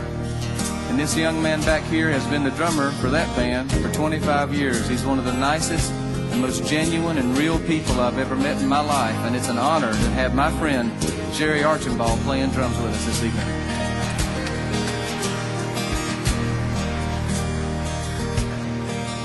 This young man, you ever seen those AT&T commercials where he has the aha moment? And the guy's, he looks regular, but then when he has his aha moment, he has that real handsome version of himself. He's my aha moment. He's a great singer. He's a wonderful human being. He's a fine bass player and a gentleman. Mr. Jim Stroud on the bass guitar, folks.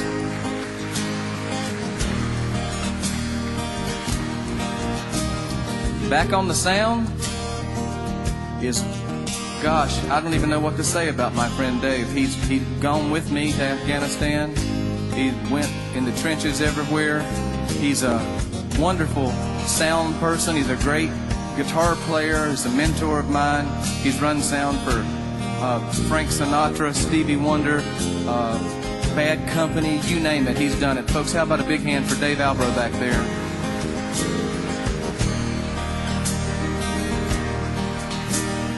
We're all family men, and that's kind of our thing. You know, a lot of bands are about different stuff, but we're kind of about our families and our home. And so I'd like to do a song for all the wives out there this evening. This one's called The Only Reason. 4:30 a.m., July 28, in the middle of a storm, never touching the brake. I drove like a bat out of hell down that lonely old 4-lane. With the bright lights of Houston just fading behind, my tires tearing up the road toward the state line. Was leaving the great Lone Star State I love good. For the love of a good woman who lives in Louisiana on a bayou by the river with the moon in her hair. When I get there, I'm gonna get down on one knee, 'cause wherever she is, boy, that's home for me. Don't get me wrong. Love's the only reason I'd ever leave Texas. She's the only reason I'd ever stay gone.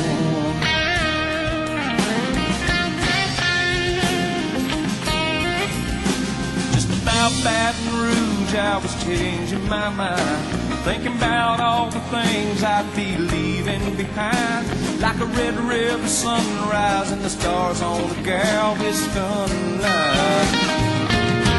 For the love of a good woman who lives in Louisiana on a bayou by the river with the moon in her hair. When I get there, I'm gonna get down on one knee, 'cause wherever she is, boy, that's home for me. Don't get me wrong. Love's the only reason I'd ever leave Texas. She's the only reason I'd ever stay gone. Like a long, lonely night, wondering where I'd spend the rest of my life. Gone, like an old tumbleweed, rolling his way to a place he can't find to call home.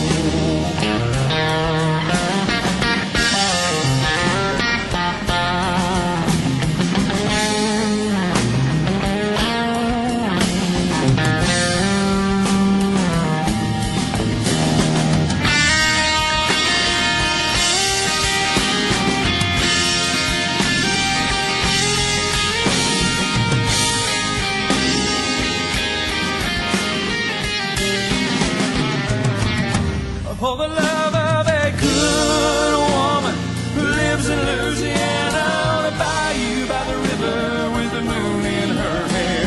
When I get there, I'm gonna get down on one knee, 'cause wherever she is born, that's home for me. Don't get me wrong. Love's the only reason I'd ever leave Texas. She's the only reason I'd ever stay gone. Don't you know love's the only reason I'd ever leave Texas? And you're the only reason I'd ever stay gone. I'd ever stay gone. I'd ever stay gone.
What a band, huh? How about a hand for those guys?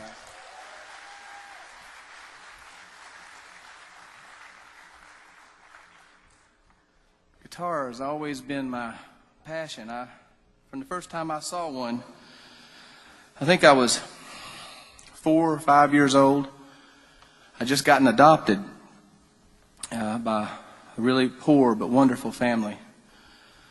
I always say my mama had a lifetime of education, but only 3 years of school. And she took me to meet some of her family way back in the mountains of North Carolina. And this guy had a guitar, and as soon as I saw it, I said, I'm going to do that for the rest of my life. I just knew. I've got an 18-year-old daughter that cannot figure out what she's going to do at all. But she's smart, better than me. This is Brian right here. And Brian's a young guitar player.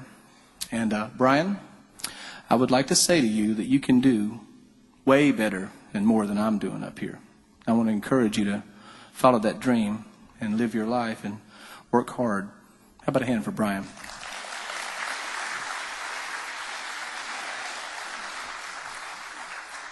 I grew up in a little town in North Carolina called Cool Springs, North Carolina. And Cool Springs was so small that the taxidermist and the veterinarian were the same person.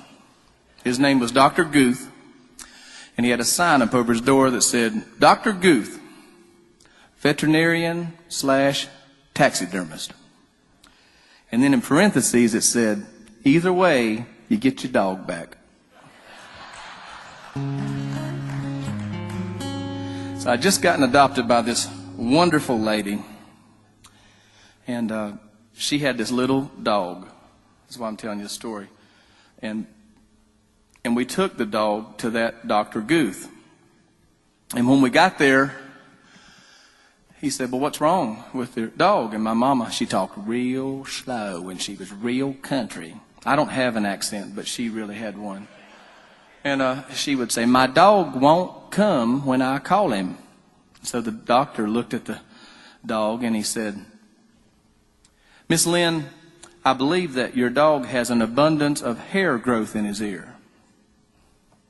And I think what you should do is go down to the drugstore and get a can of that Nair chemical hair remover and put it in that dog's ear. And then that dog will hear you, and he'll come when you call him. So me and Mama went down to the Revco drugstore on East Broad Street in Statesville, North Carolina. That was the big city near our town, population 5,000. And she goes up to the counter because she couldn't read, and I was probably 5 by then. I couldn't read either. She said, I want a can of that Nair chemical hair remover. The pharmacist said, yes, ma'am. He said, go around the back. And he comes back, and he sits it down on the counter, and he goes, now, Miss Lynne, before you get this, I want you to know that if you use that underneath your arms, you shouldn't wear deodorant for a week. My mama got this puzzled look on her face, and she said, I'm not going to put that stuff underneath my arms. He said, all right. Miss Lynne, if you're going to put that stuff on your legs, I suggest that you not wear pantyhose for a week. And my mama got a little perturbed, and she said, I'm not putting that stuff on my legs. Now remember, I'm 5. And he said, and I quote, Miss Lynne, where do you intend to put this Nair chemical hair remover? My mama looked him right in the eyes, and she said, on my schnauzer.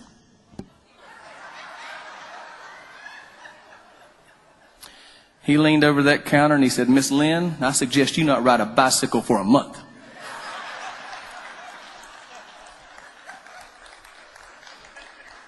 My whole life, when I would say to my mama, I would say, I love you, Mama. Because she was the first person that ever cared if I had anything to eat, if I had any clothes to wear. She would say back to me, son, I love you more. When she passed away, I wanted to write a song for her in tribute to her.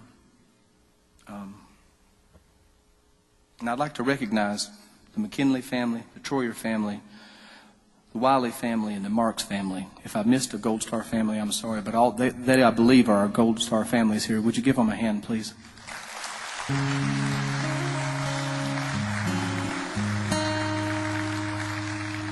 I got to thinking, what did Mama mean when she said, I love you more? And I thought about my children, and I thought about these families we visit, and I finally figured out that my mama meant she loved me more than herself. That's what she meant. That's how I feel about my children. It's how these families and you feel about your children. So I'd like to dedicate this song called More to y'all, and thank you for making it a hit record for me.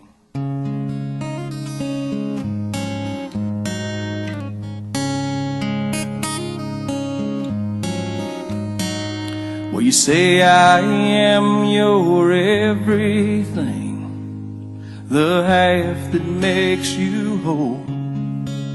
You say you love me with all your heart, your body and your soul. You say your love is an ocean without any shore. You ask how much I love you. Well, I love you more. I'd give you my seat on the train to heaven if only one of us could go. Give every ounce of blood in my body if no pain you'd ever know. I'd fight every evil that ever came against our door. Yeah, I know how much you love me. I love you more.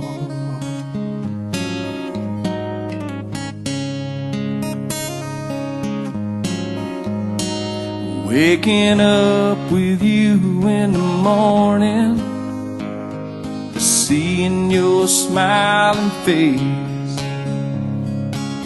makes me feel like God has put us in a permanent state of grace.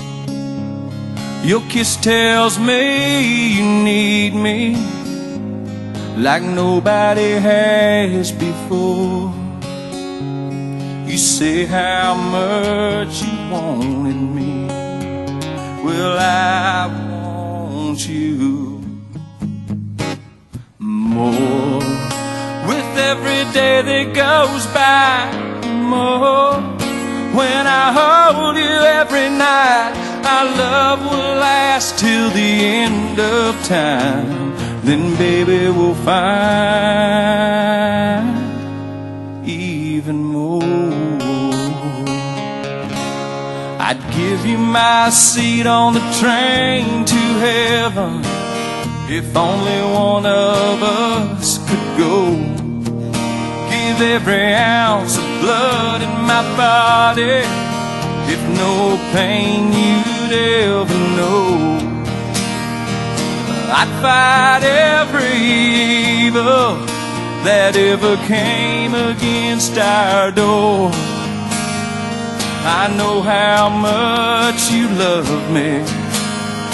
I know how much you love me. I know how much you love me. I love you more.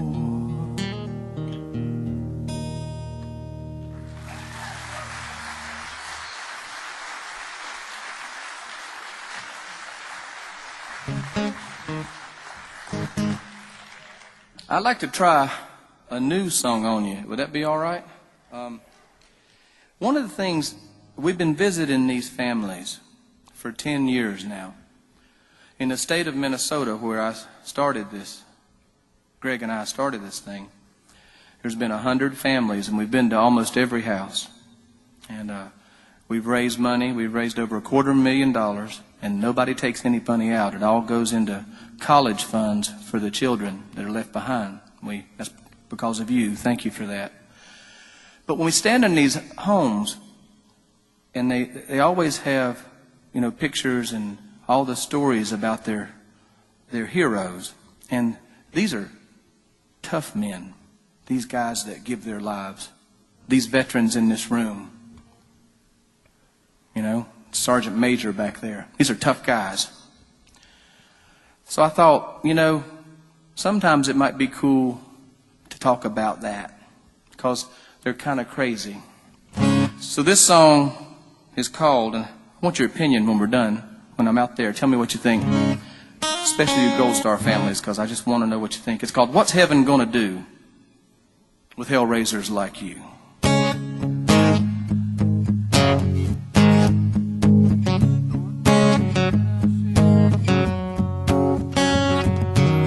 Lord knows we've had our share of crazy times and wild women. Remember that night over there next to Newport, skinny dipping?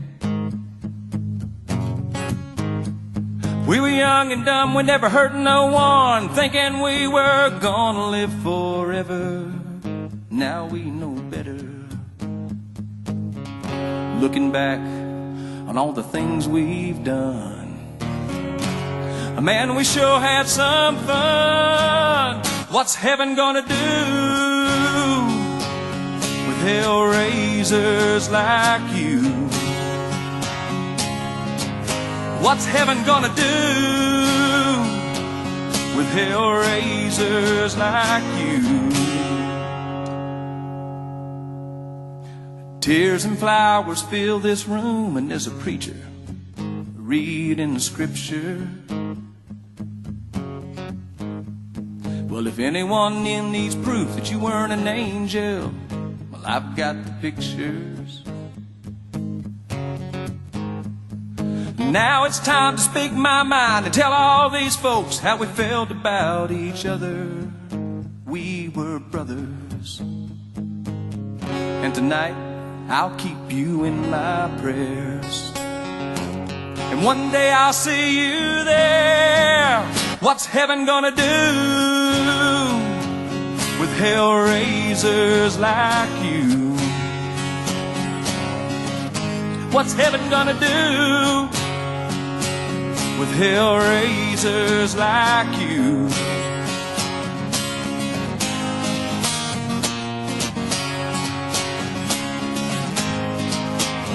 You know the Lord himself is bound to grin when you come walking in. What's heaven gonna do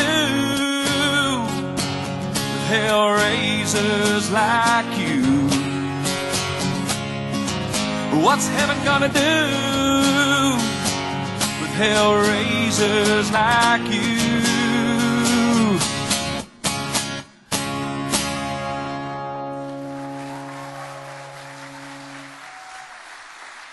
Thank you, folks. I'd like to bring the band back on, if you would. Give them a hand.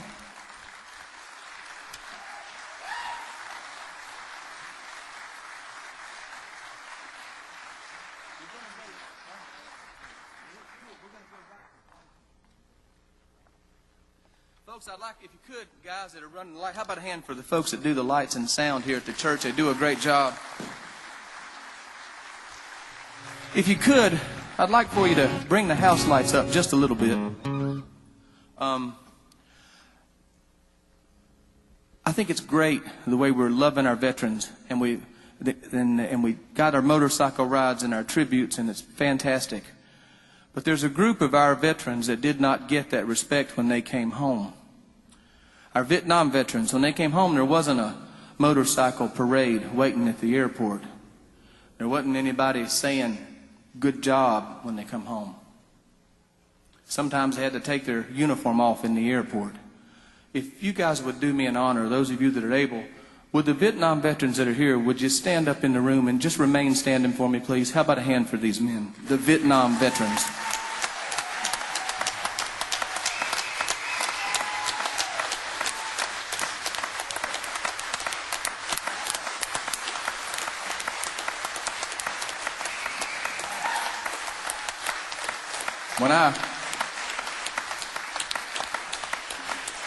When I was writing my patriotic album, please, if you guys would remain standing and allow me this honor. When I was writing my patriotic record, I could not address your situation. So I wrote this for you, and if you would stand and just let me sing it for you, it would mean a lot to me. Thank you. I want to thank you from my heart. And there's a million others just like me, who want to do the same. We're gonna thank you. I finally say the words we should have said. It's long overdue. We want to thank you.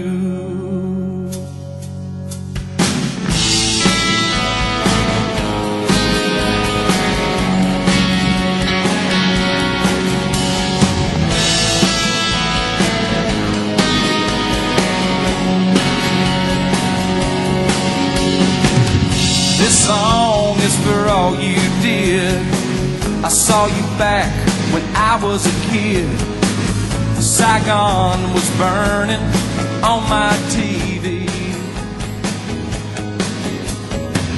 And I remember when you came home, you must have felt all alone. And it's a little late, but I'm gonna say it. Thank you. I want to thank you from my heart. And there's a million others just like me who want to do the same. We're gonna thank you. I finally say the words we should have said. It's long overdue. We want to thank you. Won't you stand with them this evening? Stand with our Vietnam brothers in arms. Give them a round of applause.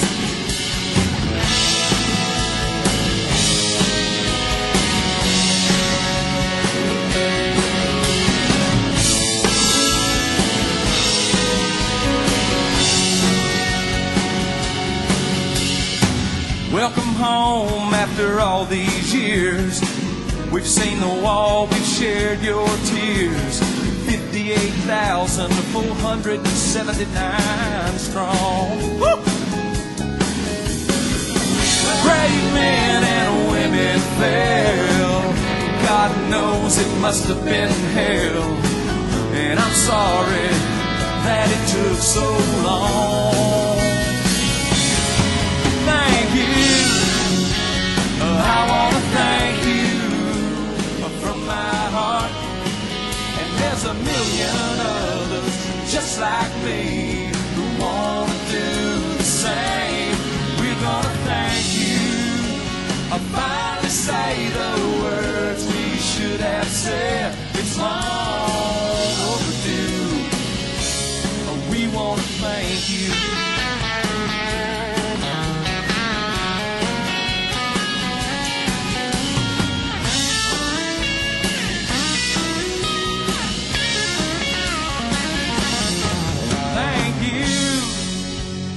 I want to thank you from my heart.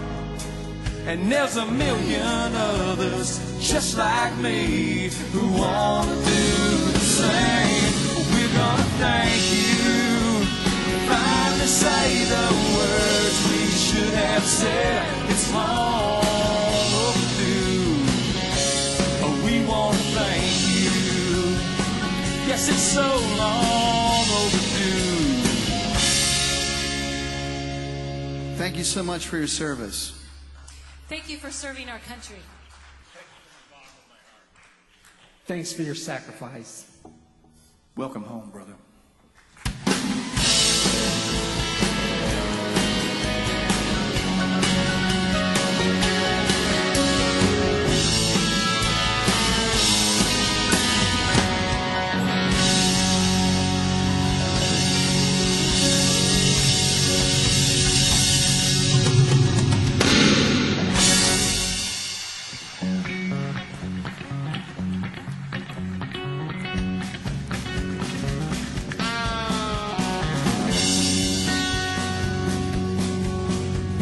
Standing by my window on a cold and cloudy day, when I saw that hearse come rolling to carry my brother away. As I followed close behind him, tried to cheer up and be brave. All my sorrow, I could not hide them when they laid my brother down his grave. Will the circle be unbroken? By and by, Lord, by and by. Soon there's a better home awaiting in the sky, Lord, in the sky. It's Gail, come on.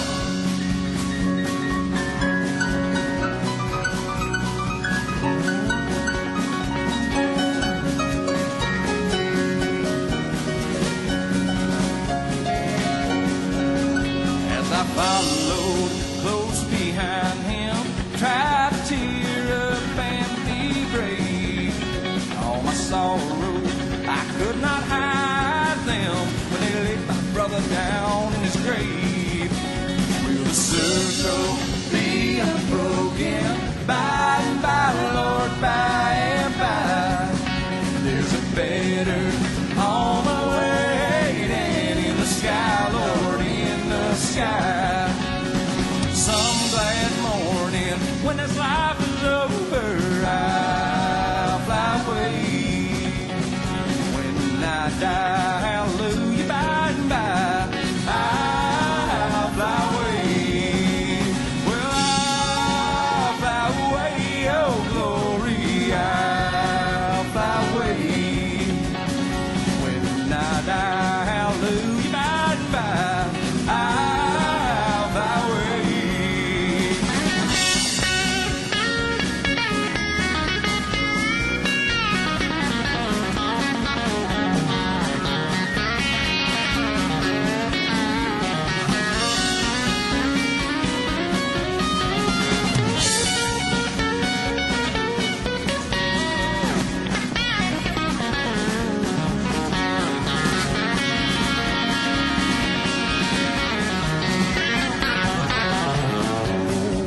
Yeah, the circle be unbroken. By and by, Lord, by and by. There's a better home awaiting in the sky, Lord, in the sky. Well, I'll fly away, oh glory, I'll fly away. When I die, hallelujah, by and by, I'll fly away.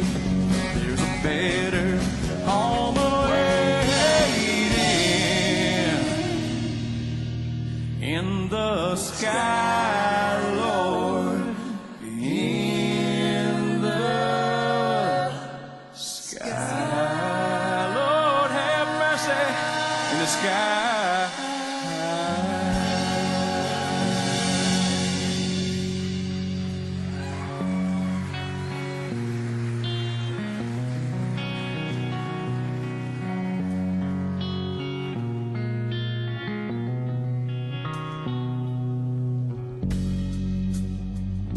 I want to thank you for coming out this evening. I want to thank you for your service to our country. You are the reason that we are free. I want to thank your wives and your family. And I'd like to thank Brian and Vicki Myers for they work tirelessly and endlessly to do good things for veterans and their families and to put on Vets Crossing. How about a hand for Brian and Vicki Myers?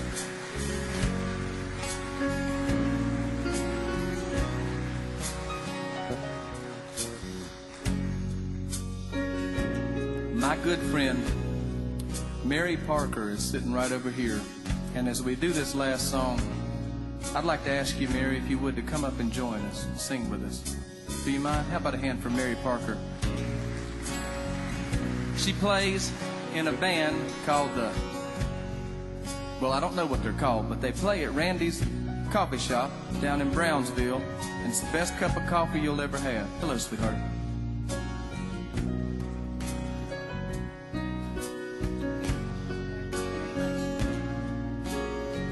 This last song, I wrote all these songs, by the way, if you like them. Thank you for listening to them. It means a lot to me. This last song, it just kind of came to me in about 10 minutes. I'll just tell you the story. That song, Home, when we would go to people's families' homes, we would give them a copy of that song with a video of all the, like you saw, the fallen soldiers in that state. And it was at a time where they were sending out letters that were stamped by the Secretary of Defense. He didn't know what was happening. He did not. I know for a fact he did not. But they were doing that instead of him signing them. And one of the families sent a copy of that video with the paper torn up to the Pentagon. And they were starting this program called America Supports You. And this lady calls me on the phone and she says, "Hello, my name is Linda Kassarian. I'm the Director of Affairs at the Pentagon." And I said, I quote, "And I'm the Queen of England." And I hung up. Because I thought it was somebody playing a trick on me. The phone rings back and she goes, "Write this number down and call me back. Don't hang up." So I wrote the number down. And I called back and this lady said, "Pentagon." And I asked for that lady and she was there. And she said that they loved my song Home. And they wanted to use it as the theme song for America Supports You. But they didn't really like the second verse, where the soldier's questioning whether he wants to be there. And wanted to know if I'd changed that line. I had written that song for my friend. And we did question whether we wanted to be there or not. So I told her I could not change the line.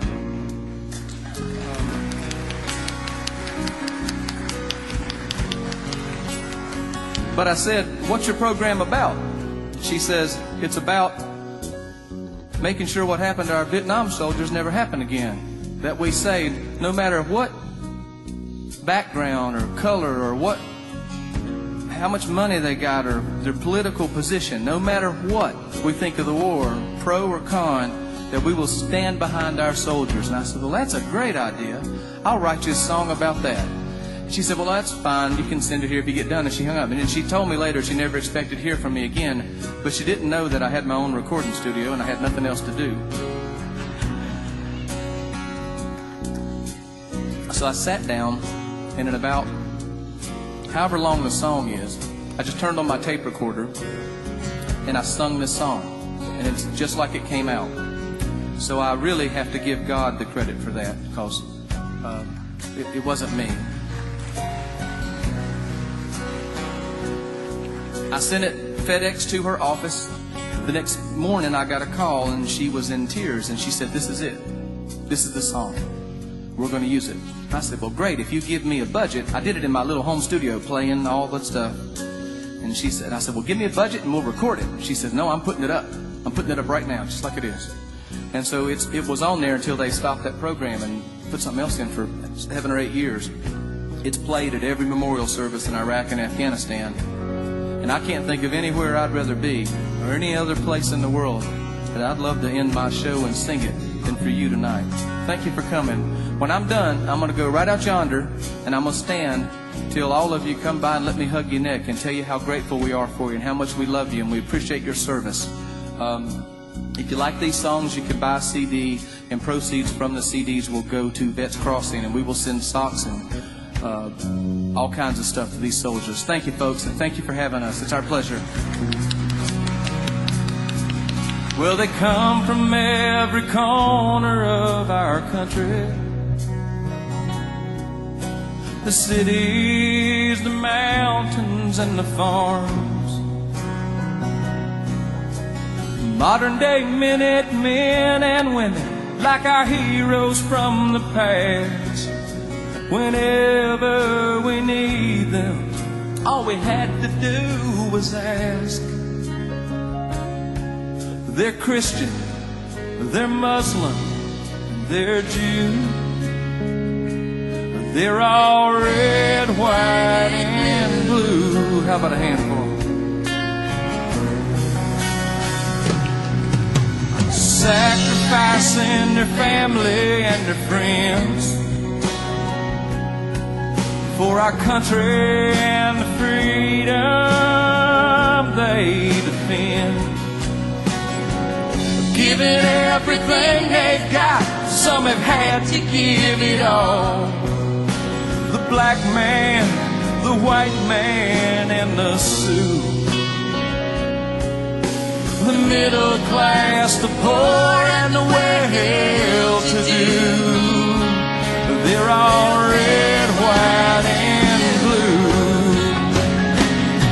And when their duty calls them to stand guard and patrol, they represent with honor the values we uphold. They are the proud Americans, tested, tried, and true. They're red, white, and blue. How about a hand for our soldiers downrange this evening, folks?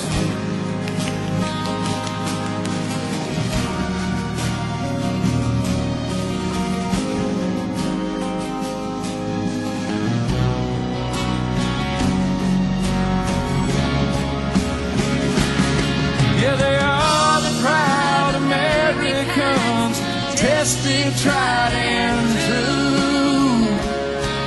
They're red, white, and blue. Oh, yeah. They're red, white, and blue. Like me and you.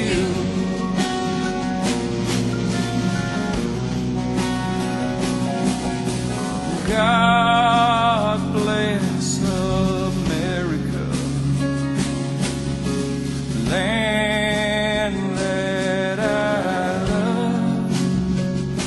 Stand beside her and guide her through the night with the light from above, from the mountains to the prairies, to the ocean, wide with foam. God bless America, my home, sweet home. From the mountains to the prairies, to the ocean, wide with foam. God bless America, my home, sweet home. From the mountains to the prairies, to the ocean, wide with foam. God bless America, my home, sweet home. Sergeant Major, from the mountains From the mountains to the prairie, to the ocean, wide with foam. God bless America, my home, sweet home. God bless America. And God bless our veterans. Who protect our home, sweet. Oh, say, can you see by the dawn's early light what so proudly we held at twilight's last gleaming, whose broad stripes and bright stars through the perilous fight o'er the ramparts we watched were so gallantly streaming, and the rocket's red glare, the bombs bursting in air, gave proof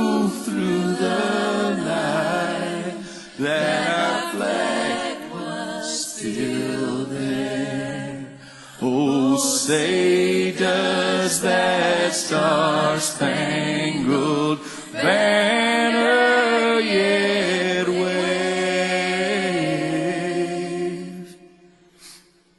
Oh, the land of the free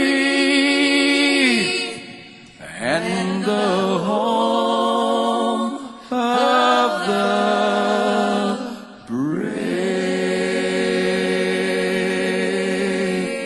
Thank you for your service. God bless you.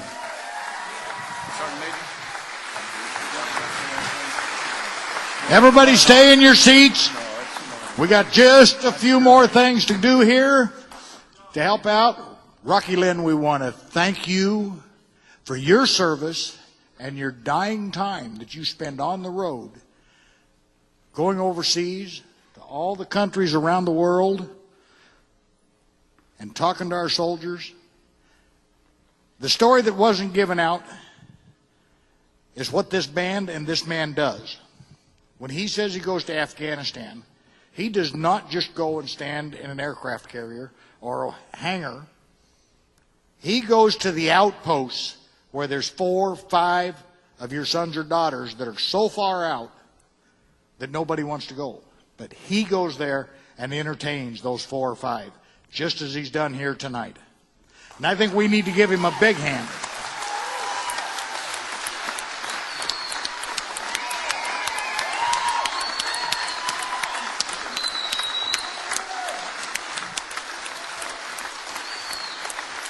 It's really an honor, and it's nothing. It's the very least that we could do. It's my pleasure to do it, as it was to sing for you. We're gonna do one more thing for Vets Crossing, and all of you have to participate. How many can do that? Let's see a show of hands. How many can participate? Well, that's a start. That's where I wanted to go, was hands in the air, because we're auctioning off a guitar. And do we have it out here?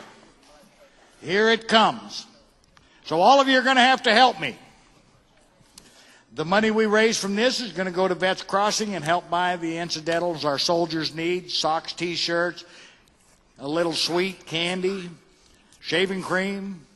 My wife says I need a little of that. Throwaway razors, I need more than one. But here we go. We've got a guitar here. It's a Gibson, I believe. Gibson. And I shouldn't bid on it because my daddy told me I played for a few years. But I sat in my bedroom and I kept hitting one chord. And I think it was a C. And he says, "What are you doing, son?" He come in there and he says, "You've been doing that for 3 months, just that one chord, hour after hour." And I looked at him and I said, "Dad, you got all these people out there running around the country with guitars and playing all this stuff. They're still looking, and I found it." But we're going to auction it off. And who's going to start it out on this guitar? Right here. It's going to be signed off by Rockie, Lynne, and autographed to you. And who's going to give me $125 where? And do I got a $125? Anybody go $125? Who's going to give me $100? Start it up. $100. I got $100. Now $110. Do I got a $110? Now $20. I got $10 here. Now $20. Do I got a $20 bid? Now $20. $20. Now $30. I got $130. Now $40. Do I got a $40 bid over here? I got $30. Now $40. How about a $40 bid one more time? $40. $50. Now $60. Do I got a $60? Now $70. I got $60 here, now $70. How about a $70 bid? $70, now $80. And do I got an $80 bid where? $80, now $90. $80 over here, now $90, now $200. And $2, now $210. And do I got a $10, now $10, now $15. Do I got a $15, now $20. $20, do I got $20. $20, now $25. How about a $25, now $30. $30, now $35. $30 over here, now $235. I got $230 here, all bids in, all bids done. $235 here once. $235, now $4. I got $240 right there, now $5. $250, $260, and $260, now $70. Do I got $70? $270, now $280. Do I got $280? $290. Do I got $290? Now $300. $300, now $310. Victor, Rockie said he's going to sweeten the pot just a little bit. I'm going to let him share that with you. The guitar is a Gibson Epiphone Junior, but And it's a cool guitar. It retails, I don't know, $500 or $600. But whoever gets the guitar, I'll come out a day early next year for Vets Crossing, and I'll come to your house, and I'll do an in-home concert at your house, just me. Okay, we got 310. Who's going to start? Who's going to jump at the 400? And do I got 400? 4, now 5. Do I got a 500? I got 4, now 5. 4, now 5, 5, now 6. I got 500 here, now 6. Do I got a $600 bid one more time? I got 5, now 6. 600, $1,000. Oh, 550. You sure you don't want to go 10? Oh, come on. I got 550, now 6. 550, now 6. Do I got a 6? Anybody go 600? 600? 600 once? 600 twice? Oh, 600 now. I got 5. I got 600 here. Now 7. 6 now 7. 650. One more time. She's getting weak over here, young lady. 650. Do I got 650? Anybody go 650? 650 now 700. She's getting tired. Really is. And 700. How about 700? Anybody go 700? Once. 700 twice. She's getting tired. 700. Third and last call. Sold your way for $650. Thank you very much. Ladies and gentlemen, Rocky will be out in the lobby. He wants to shake everybody's hand. He wants to meet everyone. He wants to sign autographs. We don't want you to run off. Go out there, enjoy each other, and we want everybody, before you run off, there is something something I got to say. This would not have happened without the Marine Corps League down here, post number 917, the Emerald Empire Detachment of Eugene. They worked hard. They helped sponsor this, and we need to give a big round of applause for their effort and everything they did.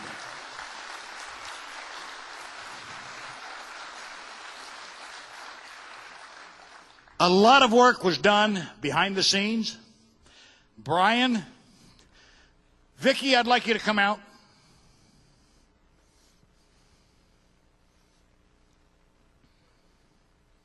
Sergeant Major, these three are the inspiration and the time behind it. I want everybody to give them a standing applaud. Say thank you. Ask them back. Have them do it again next year.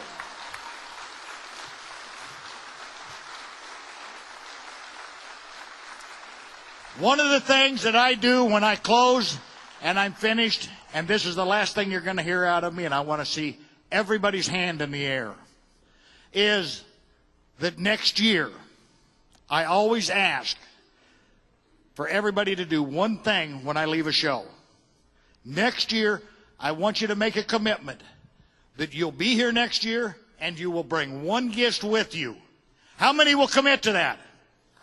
All right. Thank you. Have a good night. We enjoyed you. And congratulations, brothers and sisters. Be here.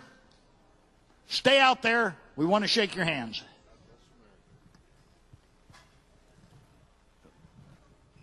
And remember, our sons and daughters are over there. They're fighting every day. They need your support and they need your help. But we need to remember, at the end of the day, we need to remember, God bless America for the freedom He's given us.